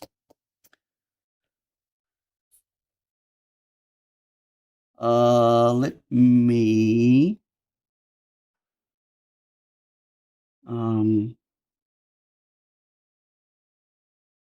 one moment, and I will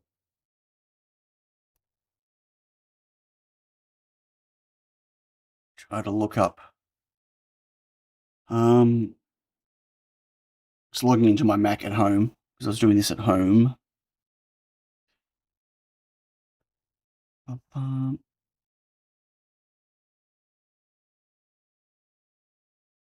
Or not.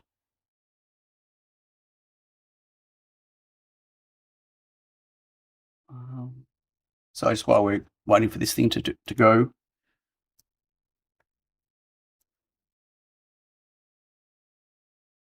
I can find it.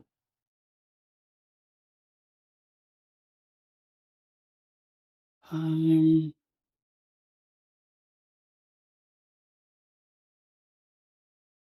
was looking back in my notes.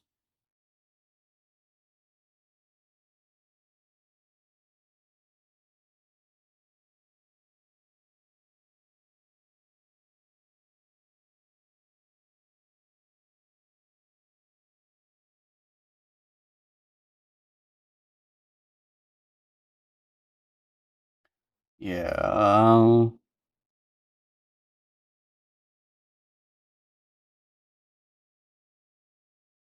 Yeah, it's not a peer.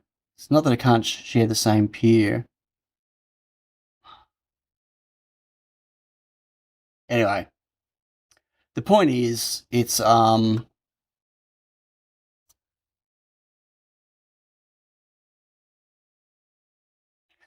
basically the MAC address can only be used once, right? So the way the ESP Now communicates is using the MAC address, and so when you create a peer which consumes the MAC address, you can't then create a serial device which uses the MAC address because the peer's already got it. It won't let you have them both concurrently. And as soon as you let go of the peer at the start, so you can let the serial use it, that removing it disconnects them, and then they can't reconnect again. Or one end disconnects, whichever one's first. The other one doesn't understand, and therefore it loses the connection sometimes. That's my weird explanation. What notes app do I use? I don't use. This is just all my docs inside the project in VS Code. Yeah. I generally don't use a notes app because I never bother reading them afterwards. Okay, this is back up. So,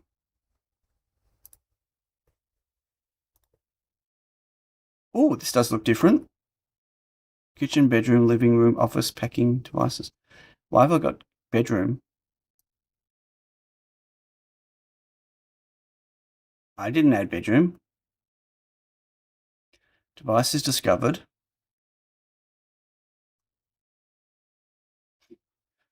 Okay. Can I really talk to my... It's not an Apple TV. It's a HomePod. Whatever. Okay. Click devices and then they are... And it's not discovered. Yeah, why is it not discovered?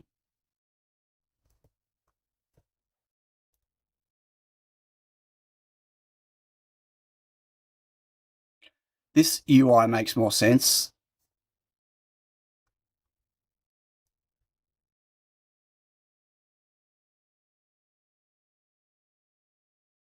Manage, discovered, ignore.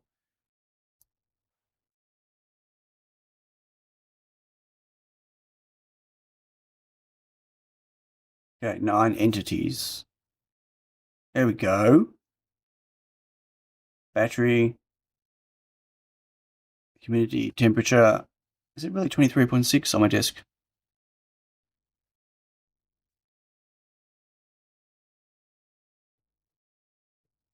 Sorry, back to here. So what? Under areas, devices. Okay, assign an area.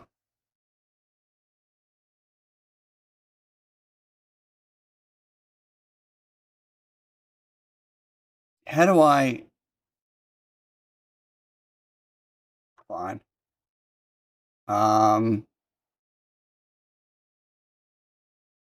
Yeah, that'll do. Why is it not doing that automatically?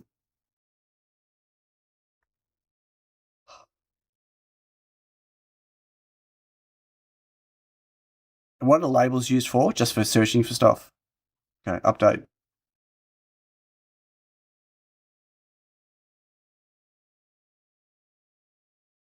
So now in Office. Okay. Wow. Click on sensor and then the upper right icon, it will show the sensor name you need in the SQUiXL YAML.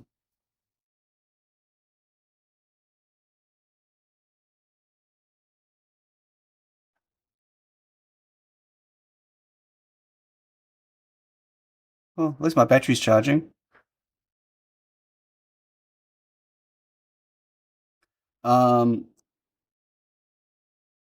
So where was the sensor?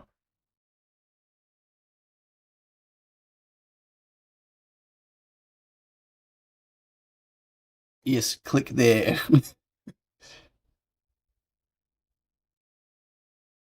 Whoa! The RGB LED came on, but white though, and off. Under sensors. Oh, right. Yeah, so here. Oh, so I just click on one of them. So if I want the temperature, I click on that.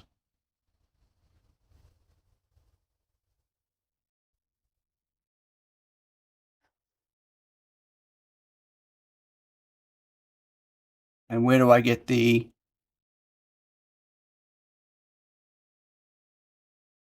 No. And the cog. Sensor entity. Right. But I need to get the bit of time to build history. Yeah, sure.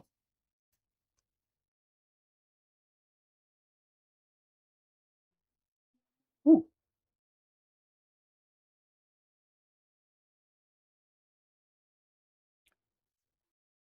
So, okay. So if we go back to SQUiXL, I'm still going to have this problem. Forgetting about the sensor right now.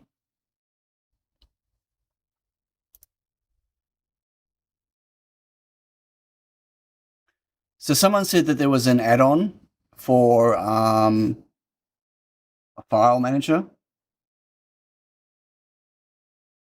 or apps.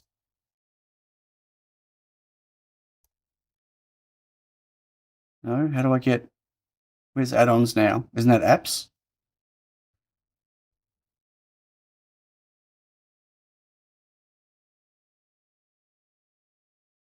File.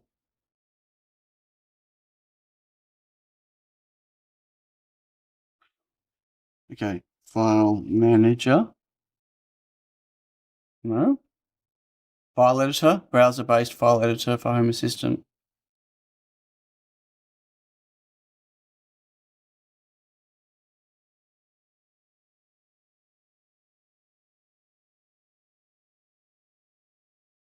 Okay, we'll try this. Ba-ba-ba.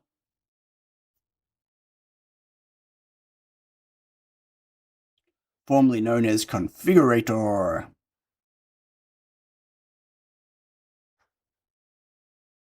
Baby steps.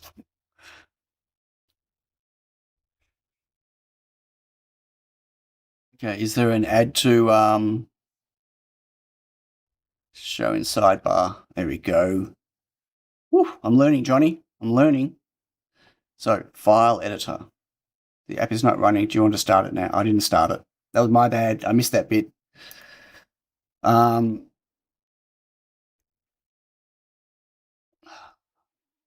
dum, dum.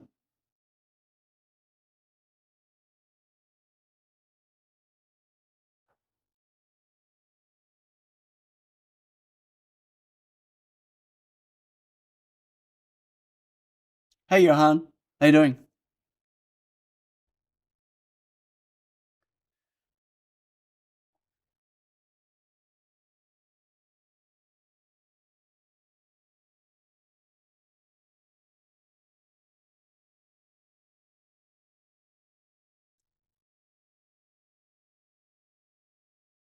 Save. Please provide a file name. What? How do I just do a... Okay.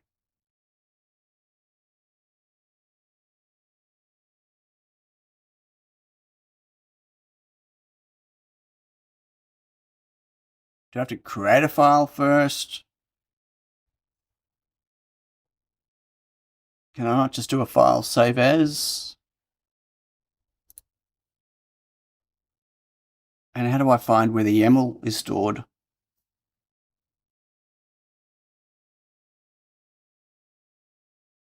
Oh, here.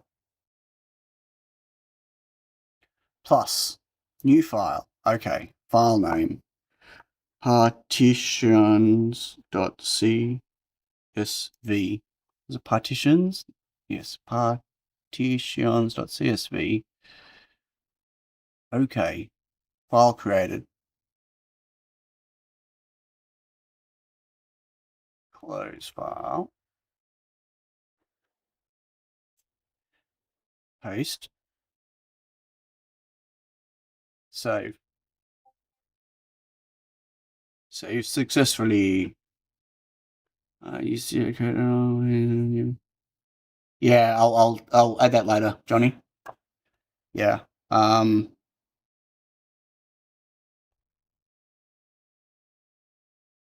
So this should now not complain, right?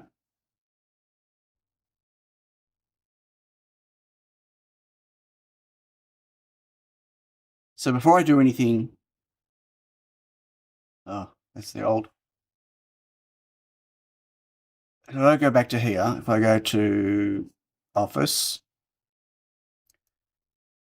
temperature, cog, so entity ID, if I copy this, right, how do I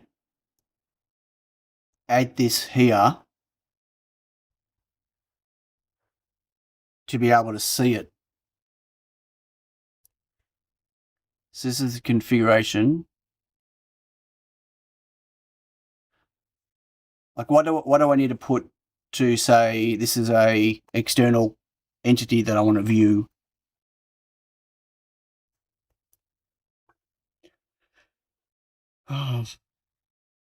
Is that a HA thing or a ESP Home thing?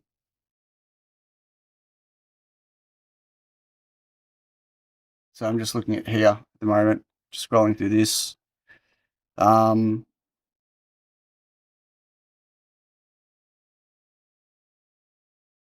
I don't even know what I'm looking for. What is the task? I'm just configured a Feather S3D with a temperature sensor on it in Home Assistant. I've never used Home Assistant before, never used whatever before, and I want to get my SQUiXL. I've got SQUiXL working with Home Assistant, but I want to display sensor data from a different sensor on my SQUiXL screen. Okay, so Johnny just posted something for me. Let me just post that because I need that.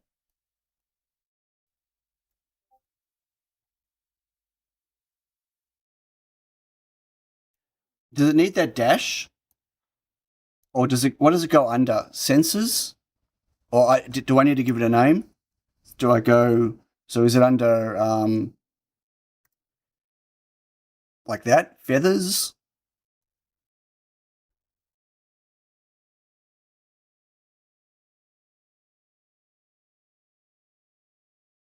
Entity name. And what's? Oh, didn't like that at all. Was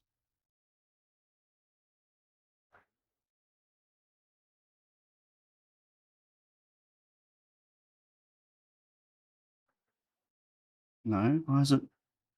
Anyway, wait, why is it not liking? But if I do that, it works. Yeah, I don't want to use MQTT. That's the whole point. I want to do this all through Home Assistant. Entity ID is the H. Wait, what? What is it used inside? Entity ID is the HA ID. So I did that wrong. So this should be ID and then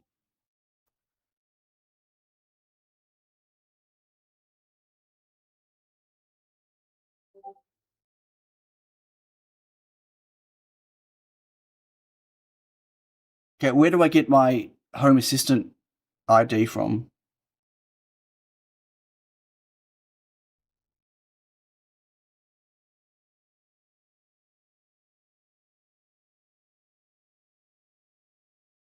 Wait, I'm confused. The HA ID of what? Of the sensor? Right. So this will be Feather S3 temp 02 is my ID. And the entity is that.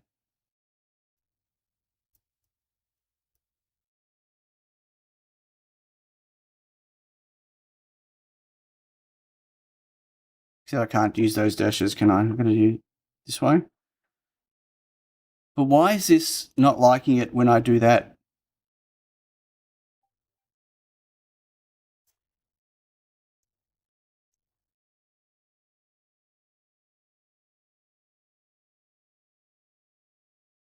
Sensor dot Feather S3.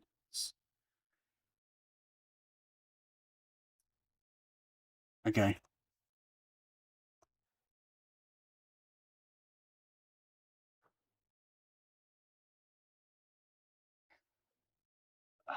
Okay.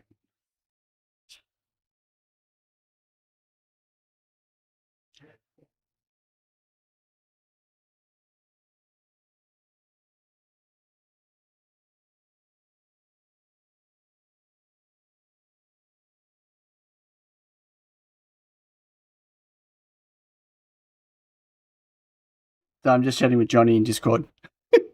It's just easier to do in Discord than try to do it on YouTube chat, which can't do multi-line things. Okay, I don't know why it doesn't like the text sensor. Text sensor. Okay, platform Home Assistant ID Feather S3 temp 2.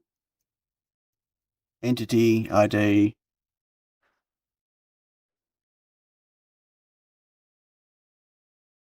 Okay. Internal to the same indent. When I move it to the same indent, it makes everything go, oh, it didn't go red now. Wow. Okay. Save.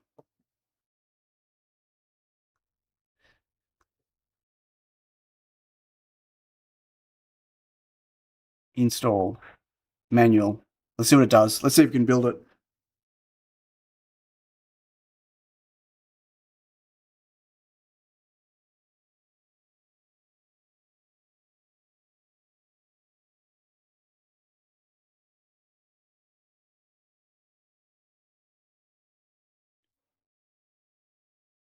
This will be interesting.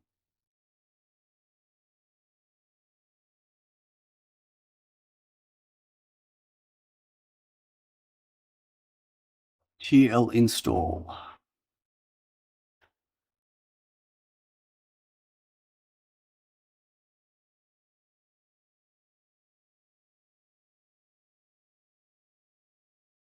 Yeah, I know YAML's indent sensitive, but it was coming up red squiggly.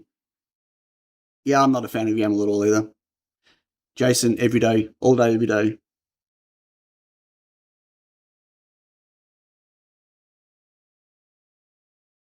Yeah, I don't want to access it with C++ code. I want everything to be just HA and whatever. You made a new line. Then good. What? So, oh, you mean a carriage return after it? So the reason I wanted to just be with HA, like not MQT or whatever else, is I want to leverage on the SQUIXL I just realized I need to connect that anyway. Wait, I need a different.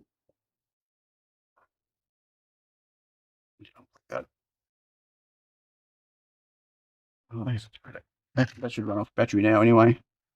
I hope. Let me just plug this in. So the whole point of me setting up HA and ESP Home is not for me to use it for their factory necessarily. I mean, if I can get it all working, great. But it's to be able to get it working with my devices.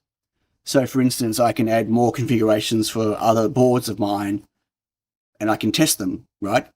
I can, and primarily to get SQUIXL going with it. I've already got SQUIXL working with ESP Home, as in it boots up, the screen works, everything else. But I want to be able to easily allow people to display data on the screen without having to write any code or set up any, like if they're already running HA and ESP Home, I know a lot of you will already have MQT or whatever set up anyway, but I'm trying to come up with all the configuration files and support for my stuff for HA, ESP Home without doing MQTT. Lenny says hi, also tell you that YAML sucks. Yeah, YAML does suck. What you use to display stuff, and I haven't played with it in. Well, apparently the little VGL stuff should work automatically. Like if there is a sensor set up, it should automatically display the data for it. Apparently. That's what I read.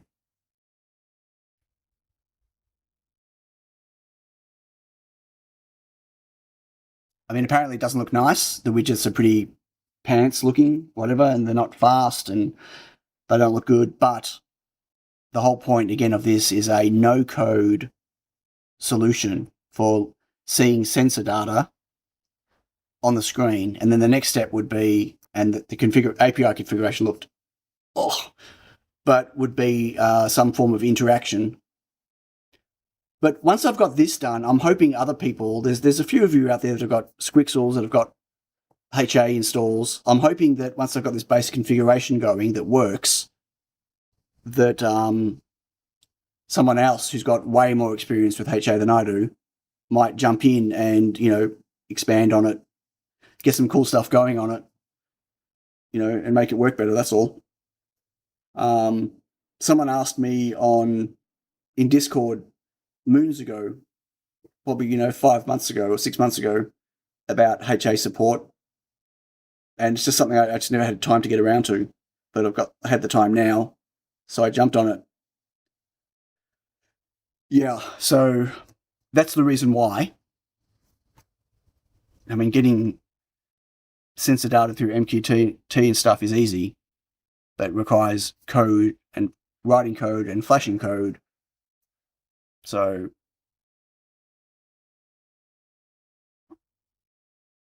out of curiosity, Johnny, if, like you mentioned that if I wanted to access via C++, I could use ID, brackets, and the thing, but how would I, in C++, in my own code, connect to HA to get that? Learn to love YAML. I'll use YAML, but I'm never going to learn to love it. It's fine. YAML's fine. It's whatever. Anything's better than XML. Anything.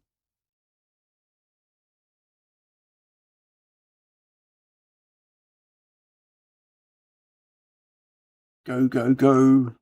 Compile, compile. Come on.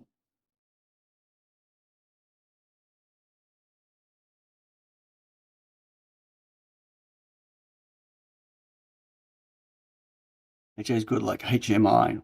So what's HMI?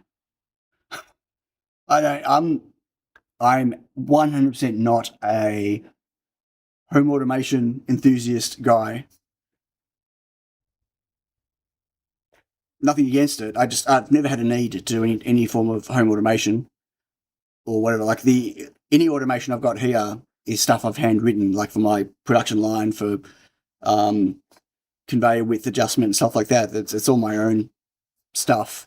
It's not really the type of stuff that I want to be pushing through a Home Assistant. This is used with lambdas and SP Home, basically the runtime doing a callback where you can add C++ code. Oh, right, okay. Human machine interface. It looks really bad. Okay. Good warning. I've been warned.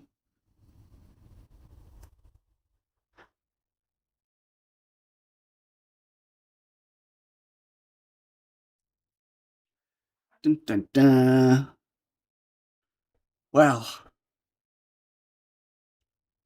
This is worse than watching grass grow. Sorry, folks. It's probably not even going to work.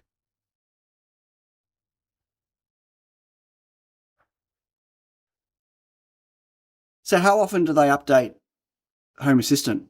Like, obviously, I probably installed it 10 months ago or 11 months ago.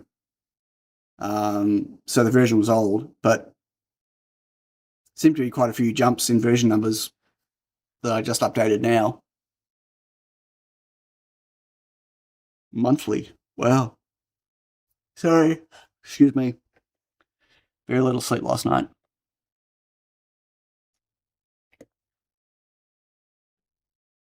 Oh, success.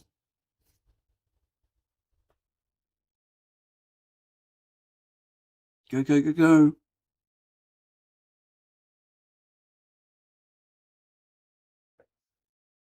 They release a version every month, plus bug fixes weekly. That's pretty amazing. Okay, and what's it doing?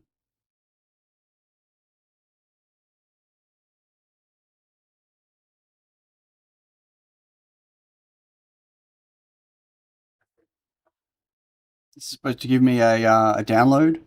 There's download logs and stop. I don't want to stop it. Oh, here it goes. Wow. Why did that take so long? What was it doing? I keep forgetting it's on the Raspberry Pi, so it's slow. It was joining all the binary bits together.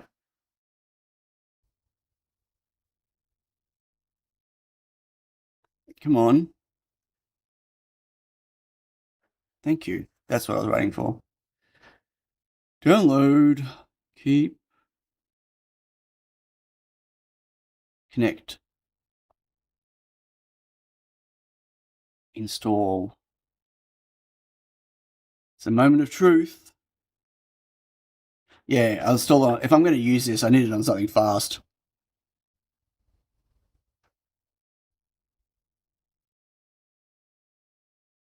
Oh, you caught up. 2.5. Install. I'm sure this is going to not work. Once you start, you can't stop. Yeah, I don't know. I don't think so. I've never had the desire to do it before now. So, and I don't have anything. Anyway, we'll see. We'll see. I can imagine it's a massive rabbit hole. Just looking at all the add-ons and plugins and stuff. Crazy. What was I going to say? Shit, I just lost my track. Oh yeah, this is running on a Pi 4. If I'm going to move it, I'm not going to move it to a Pi 5 with an SSD. I'll move it to either the Intel Mac Mini I've got, or as I said, I'll get an M4 Mac Mini, or maybe even just the M2 Mac Mini. Anyway, I don't know. Yeah, their Pis are super expensive now. Close. So the problem is, or when I say the problem, this doesn't have the screen stuff that displays, so I need to wait till it comes online, hopefully. Logger is not configured. Did I not add a logger? Does that mean nothing will come in the log?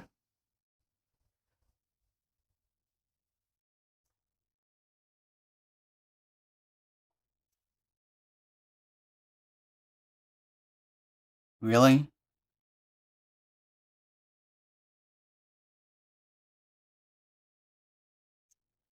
Yeah, you need a logger for the log. Jesus, that is just... What does update do? 26. So why has this got update and that one doesn't?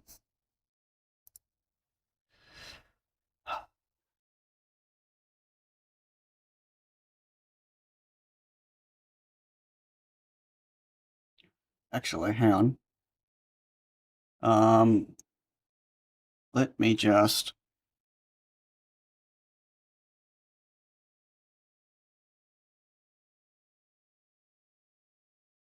This has got no serial. Just reset it.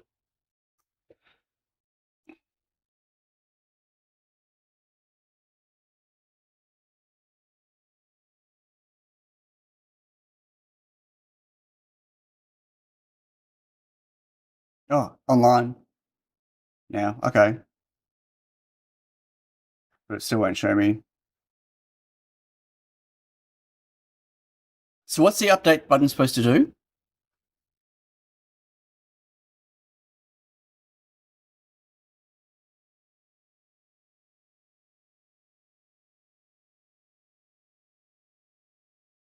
But how's it compiled with an older version when they were both just compiled together?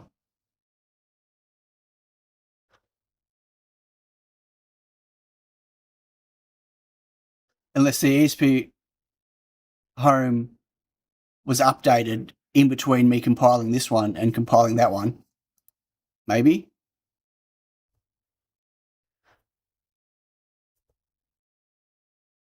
So obviously there's nothing on the screen. And touch doesn't look like touch. The component should be printing. But maybe without that logger, there's no serial output. Possibly. Do I really have to compile it again? If I click update, is that just going to recompile?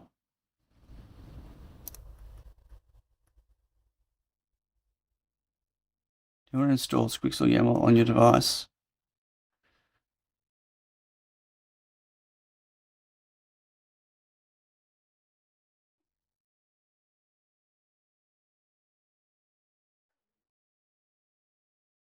Well, I added logger.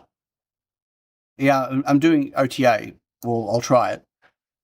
So I added the logger already, but it's going to have to rebuild the whole thing. But I don't know if this is working. I didn't look at the logs properly to see if it downloaded the component.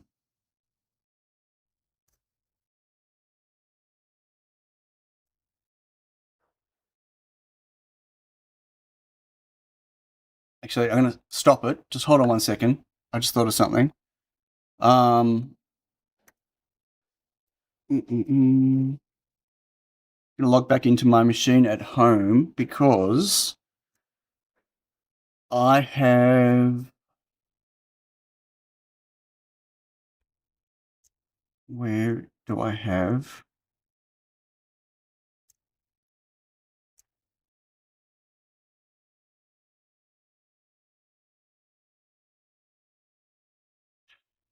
I thought I saved a snippet of the stuff that put the gradient on the screen. But I can't see where I put it.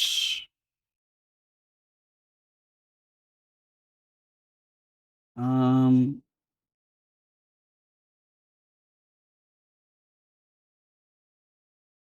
back in my history. I just want to have something appear on the screen. I don't think I can go back far enough.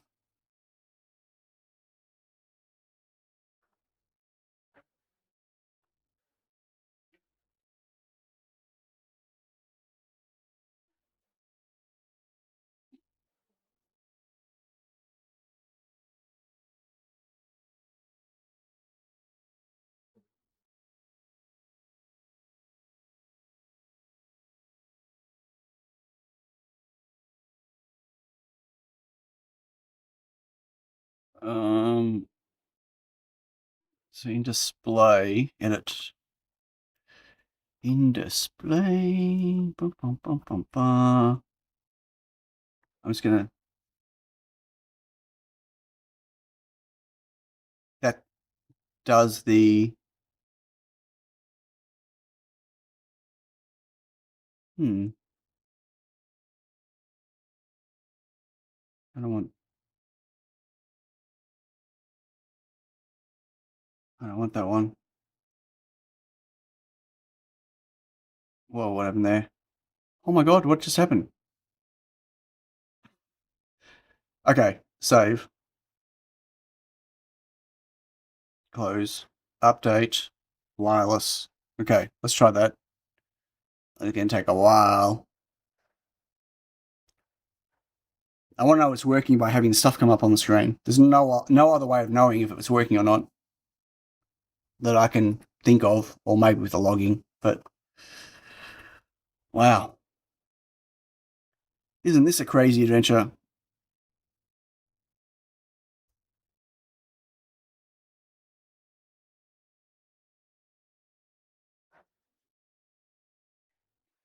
Yes, Leon, it's a crazy adventure. Check your router to see if on LAN is another way.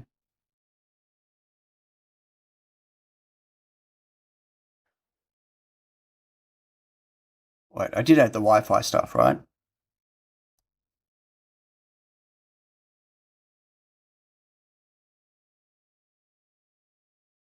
Yeah, I did. Okay. Yep. Yeah, it won't be a Wi-Fi thing. It'll be a... And it... The issue is whether the bring up of the screen is working, not whether it's booting and getting online. It's...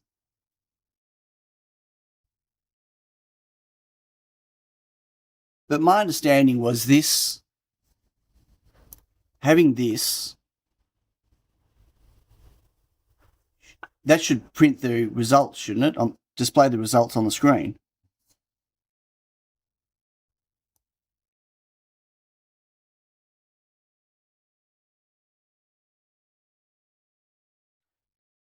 I don't know if it does that or not. Is that what text sensor does? Not too sure of that. Text sensor.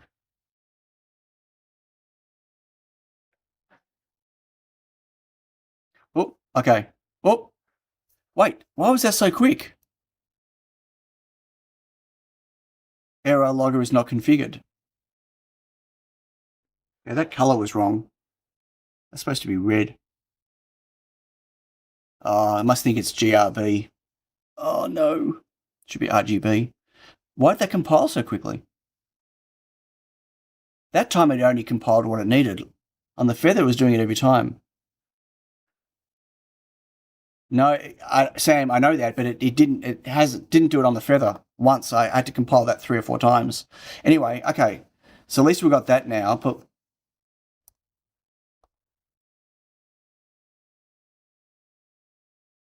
I go to logs. It still thinks logger's not configured.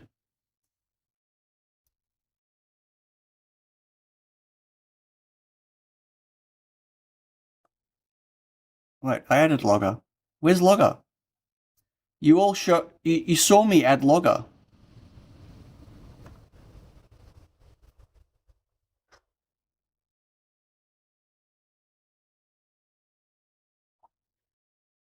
What happened? Did I lose the logger when I added this? I must have.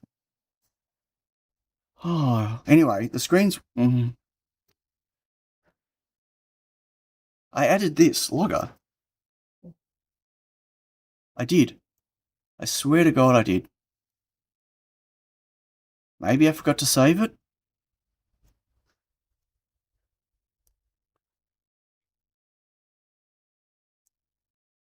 Save. Install. Wireless. Oh, I should have changed the color. Hang on, stop.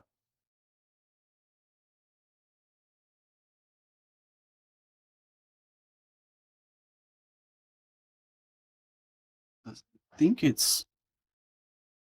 I thought I set this to RGB. It should be set to RGB. I'll have to find out what the correct setting is again. Okay, let's try this.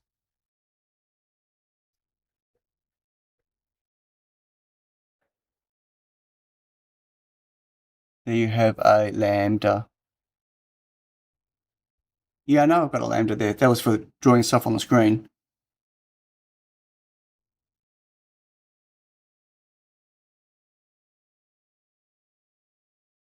Oh, you meant for in terms of the C++ stuff? Right, I see what you mean. Yep. So that's calling C++, is it? That's not stuff that's built in. Okay, I gotcha. Yep. Cool. Okay. Yeah, that makes sense. Thanks, Johnny. Where would I be without Johnny? And the rest of you. Sorry. Appreciate everyone's help on this. Except Bruce, I'm still waiting for that latte. How's that going? You're not milking the cows, are you? I hope not.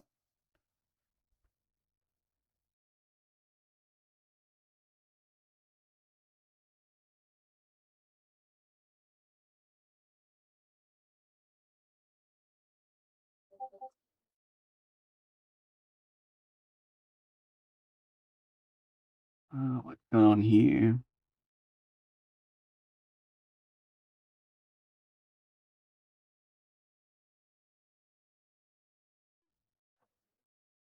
Uh,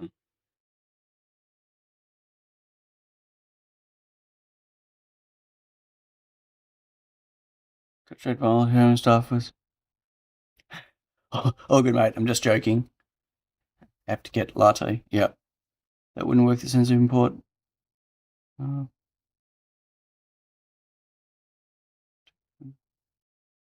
It's a float. Okay. So I have to put stuff in a little VGL. Okay. So this isn't going to display the data anyway, but that's fine.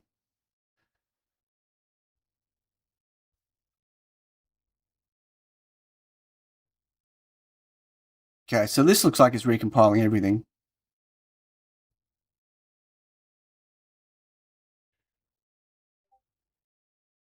Never used it. I've only ever used it once or twice, and I hated it. Little VGL. Well, when I say I hated it, I totally get its use case, totally. But I'm a code my UI kind of guy. I'm very finicky about UI, and I also found it very slow.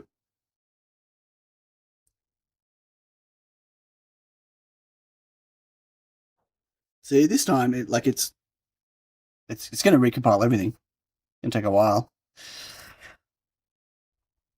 How long am I going for? 2.5 hours. Jeez, I just want to get this. If this compiler, look, it's not going to appear on the screen because apparently I have to stick stuff in a little VGL. I need to make a little VGL tag. Cian, chat has disconnected. Okay, thanks.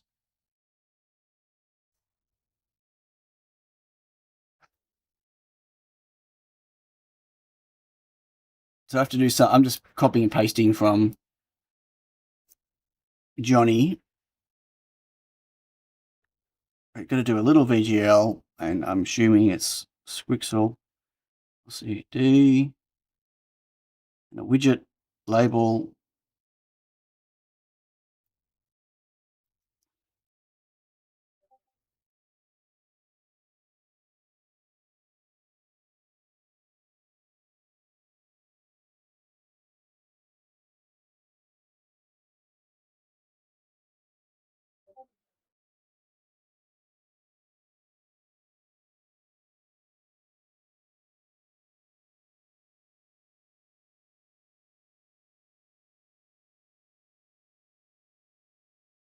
Do I have to have a font? I don't have a font ID.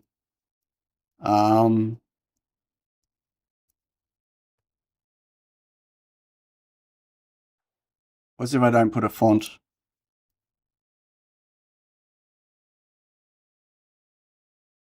Using Lambda or pages in display config is not compatible with little VGL. Ah, right.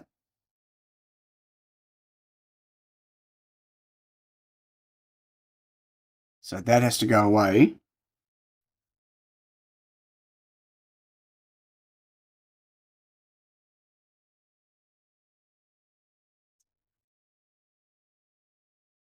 To be able to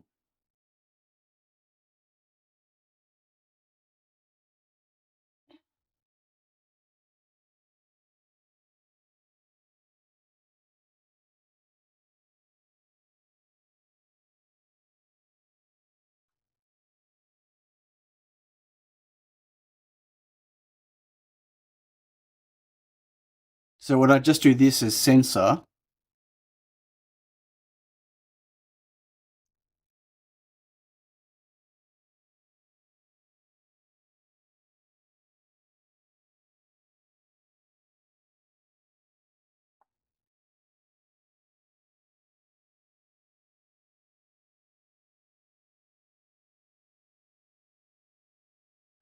And if I do an on value, I'm trying to decipher stuff. I don't know what okay. On value, then LVGL label update ID is test label. I'll make this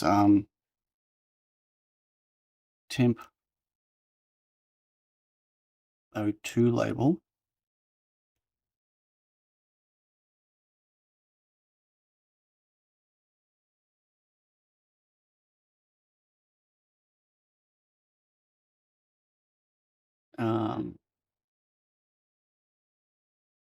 Temp 02 is %S degrees C. Why does it not like? Format is invalid option for label update. Please check the indentation.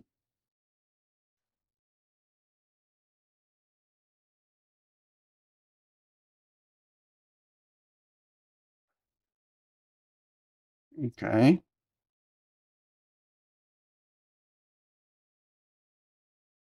Still going. Sorry. So you reckon that'll work, Johnny? If I move this out and put it here.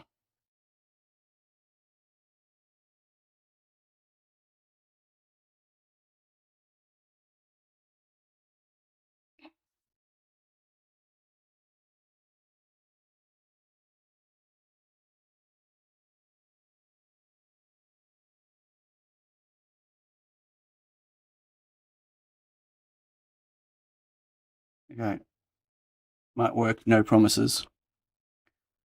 Come on, linking.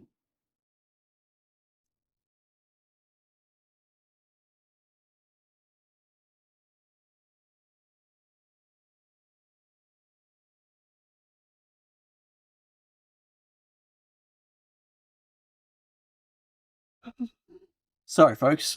This is oh, check out the screen. Because writing to the flash is interrupting the screen update.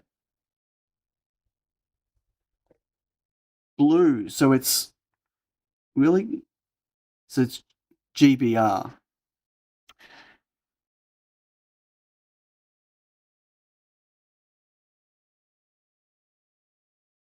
Okay, we're getting logs now.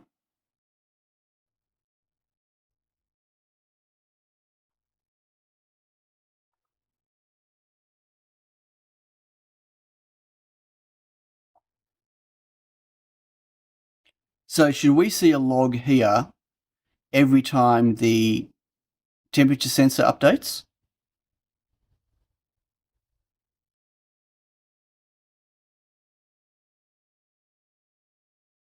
Is that what's supposed to happen? Yes. Okay. It was every 60 seconds. Nope.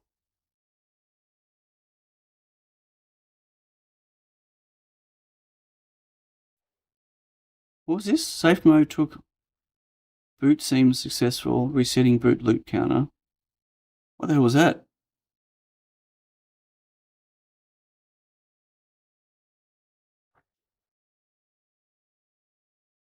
Okay, anyway, I haven't compiled that other LVG, little VGL stuff yet. This was still compiling when I was doing that. I want to see if we get any temperature sensor data. Internal housekeeping. Oh, right. Those things. Yep.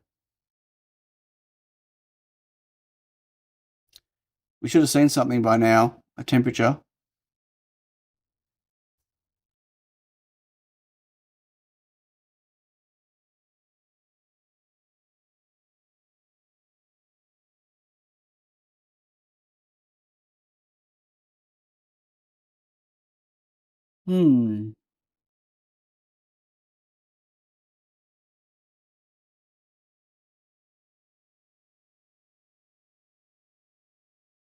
Unless...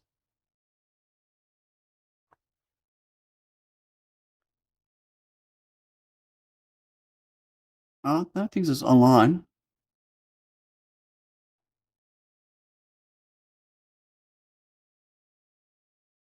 No.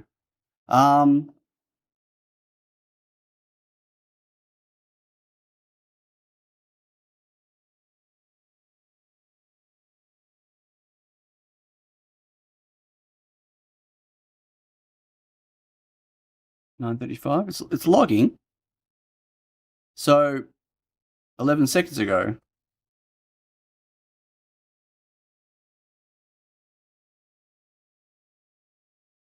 I go to devices. So why is it not discovering?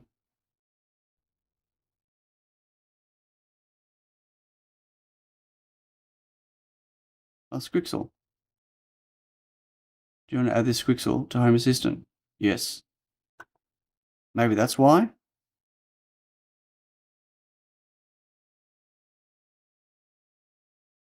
Maybe it had to be added. SQUIXL backlight? No way. Oh, look at that. It's inverted.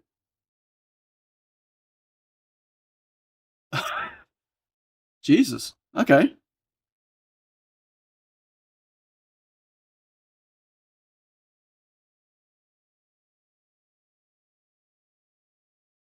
It works, but we're not seeing. I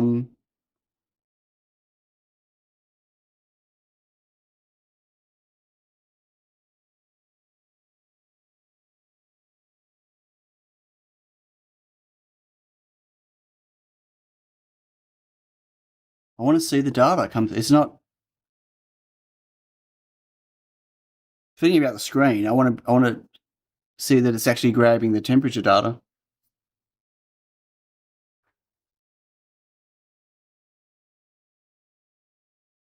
Oh, and it is now. So it obviously had to be added to Home Assistant as well. That's awesome. Okay, so then now I'm getting what? So now I just need to. Oh, so.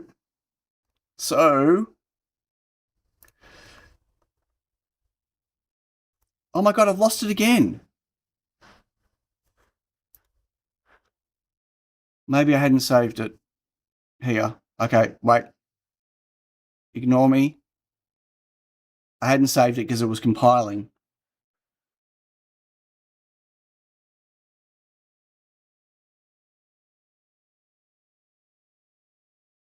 Save that. If it's going to be a long compile, I'm just going to end it in the stream. But it's making progress. Maybe. Oh. Ah. Now it's got to install little VGL.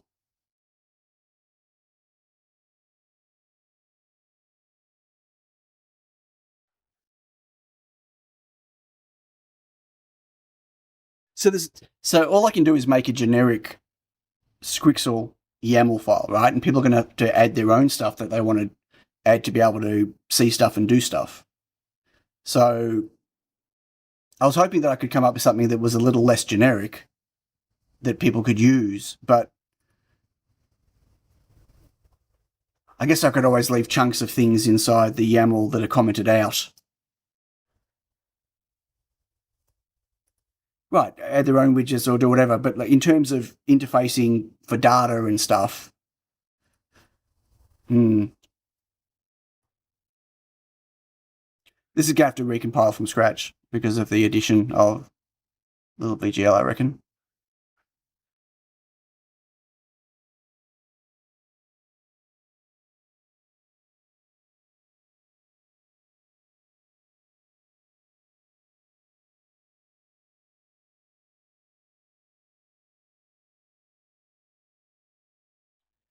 Oh, so you know what the problem is now.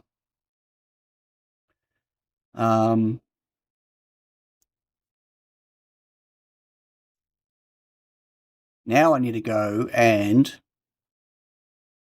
store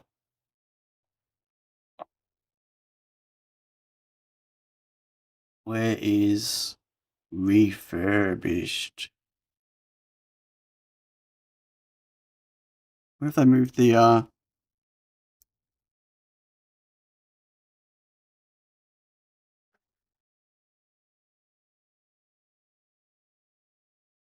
shop refurbished Mac? Nope, no Mac Minis.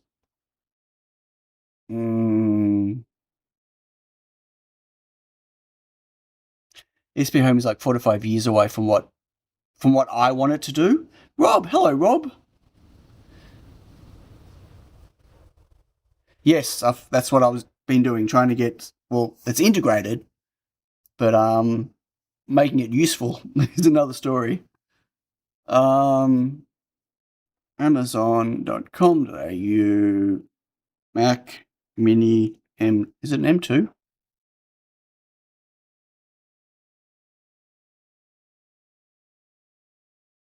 $1,200. Not a chance. I don't want to. I know I can get like a PC, little mini PC. I want a Mac. Sorry, folks. freak you all out. i7 2 terabytes, $1,200. No thanks. I've got an i5. I don't want an Intel one. I want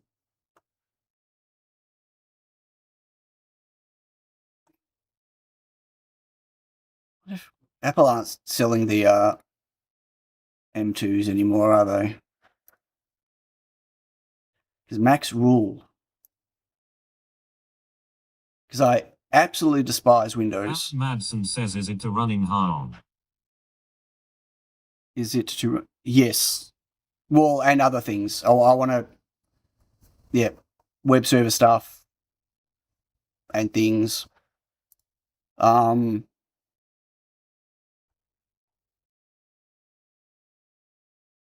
Yeah, okay.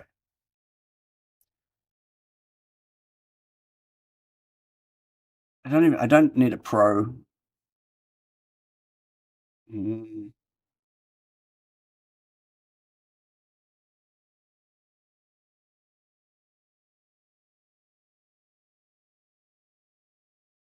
can use an external. Really? I can use an external drive. Gotta be 10 gig. Gotta. No thanks. No thanks. $1,800? No thanks.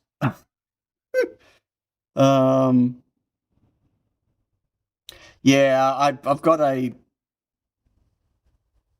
for my Juki server, a little Windows small, can't remember what brand it is. I don't know if it's in this forum or it might be another one, with an AMD chip and whatever, and it's fine, but don't want a Windows box, don't want a Linux box. Yeah, the Betlink stuff's good, but I want a Mac. Sorry, folks, but I'm not that. Like, I'll go without rather than not have a Mac. I'll just keep using a Raspberry Pi.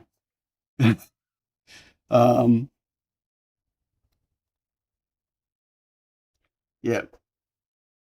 I've worked too hard in my life to use a computer operating system that I despise. So it's not going to happen.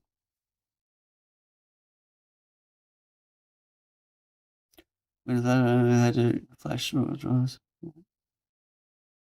Fun to poo-poo on the Mac. Sure, everyone does. That's fine.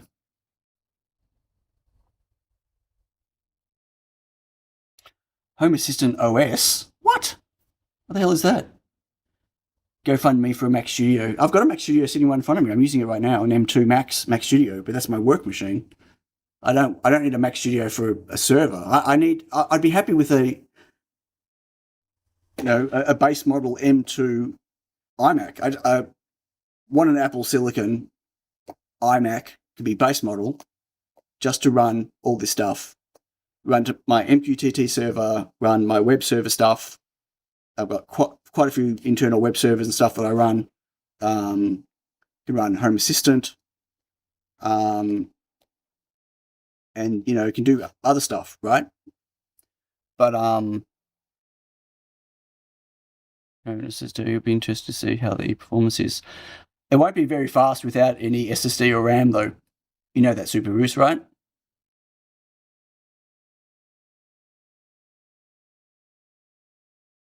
I have two Mac Mini M4s, one for Plex, one for fun. Yeah, the M4s are insane. Like the M4 Mac Minis, but it's way more than I need. Like if I could get an M2 secondhand M2 for like $900 or $1,000, I'd do that over the $1,800 because I'd spend the $1,800 like I just showed there, and it's literally just going to sit there most of the time doing nothing. So, but as I said, I've got an Intel. How old's my Intel one? Let's have a look.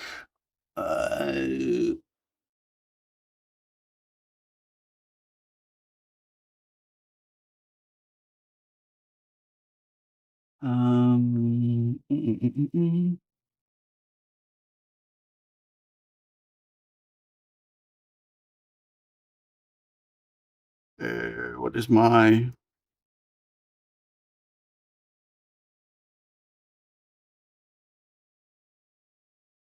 See if I can log into it. Can't remember what my username and password is for it. Here we go.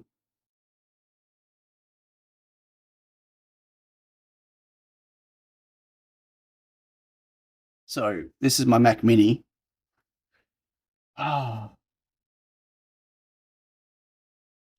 So what is it about this Mac? 3 gigahertz, 6 core Intel Core i5, 8 GB RAM. Oh, it's running 15.7. SQUIXL, great. Old. Where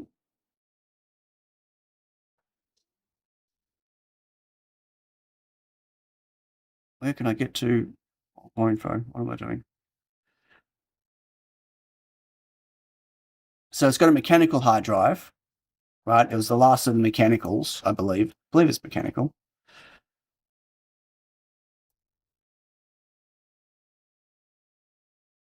Oh, it's flashing. It's flashing. Literally flashing. Or maybe it's NVMe. Could be, it'd be really slow. Yeah, 256 gigabyte. Okay, it is an SSD, but oh, look at that! That looks ugly, terrible. Hang on. Wow, that is disgusting. And I didn't set a font, so it's tiny. And it says waiting for sensor, but there's something on the screen. Pretty crazy. I'll let you know if it comes back, if it updates. Oh, you'll be able to see it maybe down there. Anyway, it's just a really old, slow. Not enough RAM. Anyway.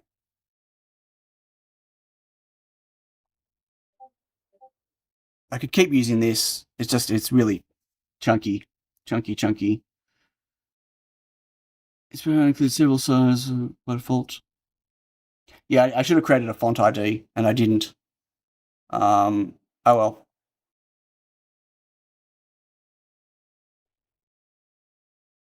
I just want to see if it updates ever. If we ever get any temperature. Why does it say log is not configured again? What the hell?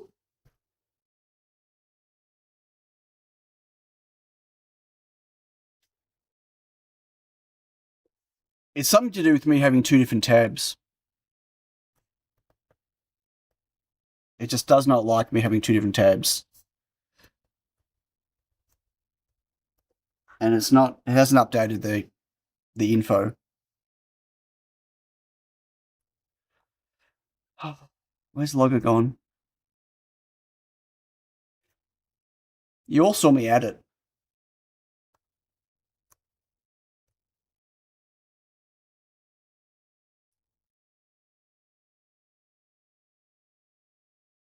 No, hasn't updated. I'm closing one of these because it does not.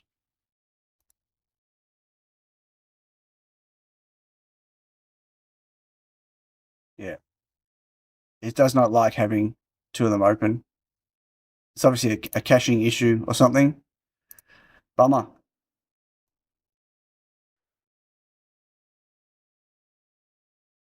It's still logging, but nothing's come through.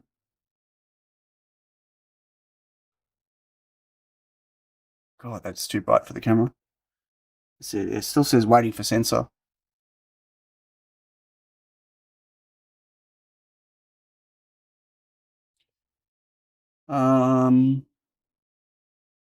So obviously the update thing I've got down here isn't working.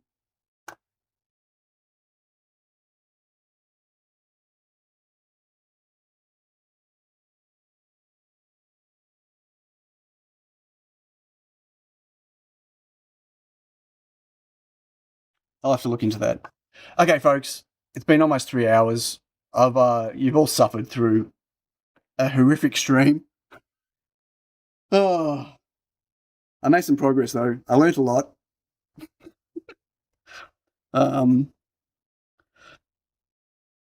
Maybe too much. Yeah, but it's given me somewhere to keep pushing. Now I know how to build. Now I know how to deploy.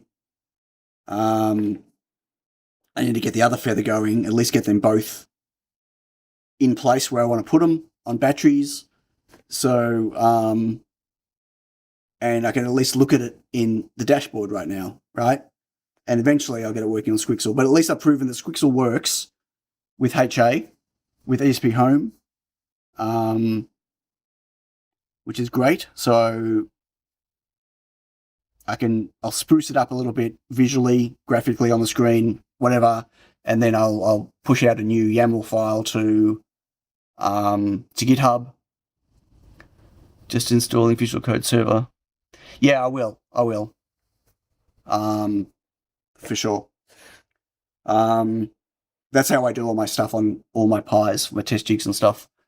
So inside Visual Studio Code. Cool. Okay. Well, thank you all for your help. I really appreciate it. I hope you all have a fantastic week. I'll try to get something fancy going so I can show you next week, and hopefully I can get this serial UART thing happening, wireless one, and we can work on that next week. But anyway, yeah, thank you all. Appreciate it, and have a fantastic week. Catch you later.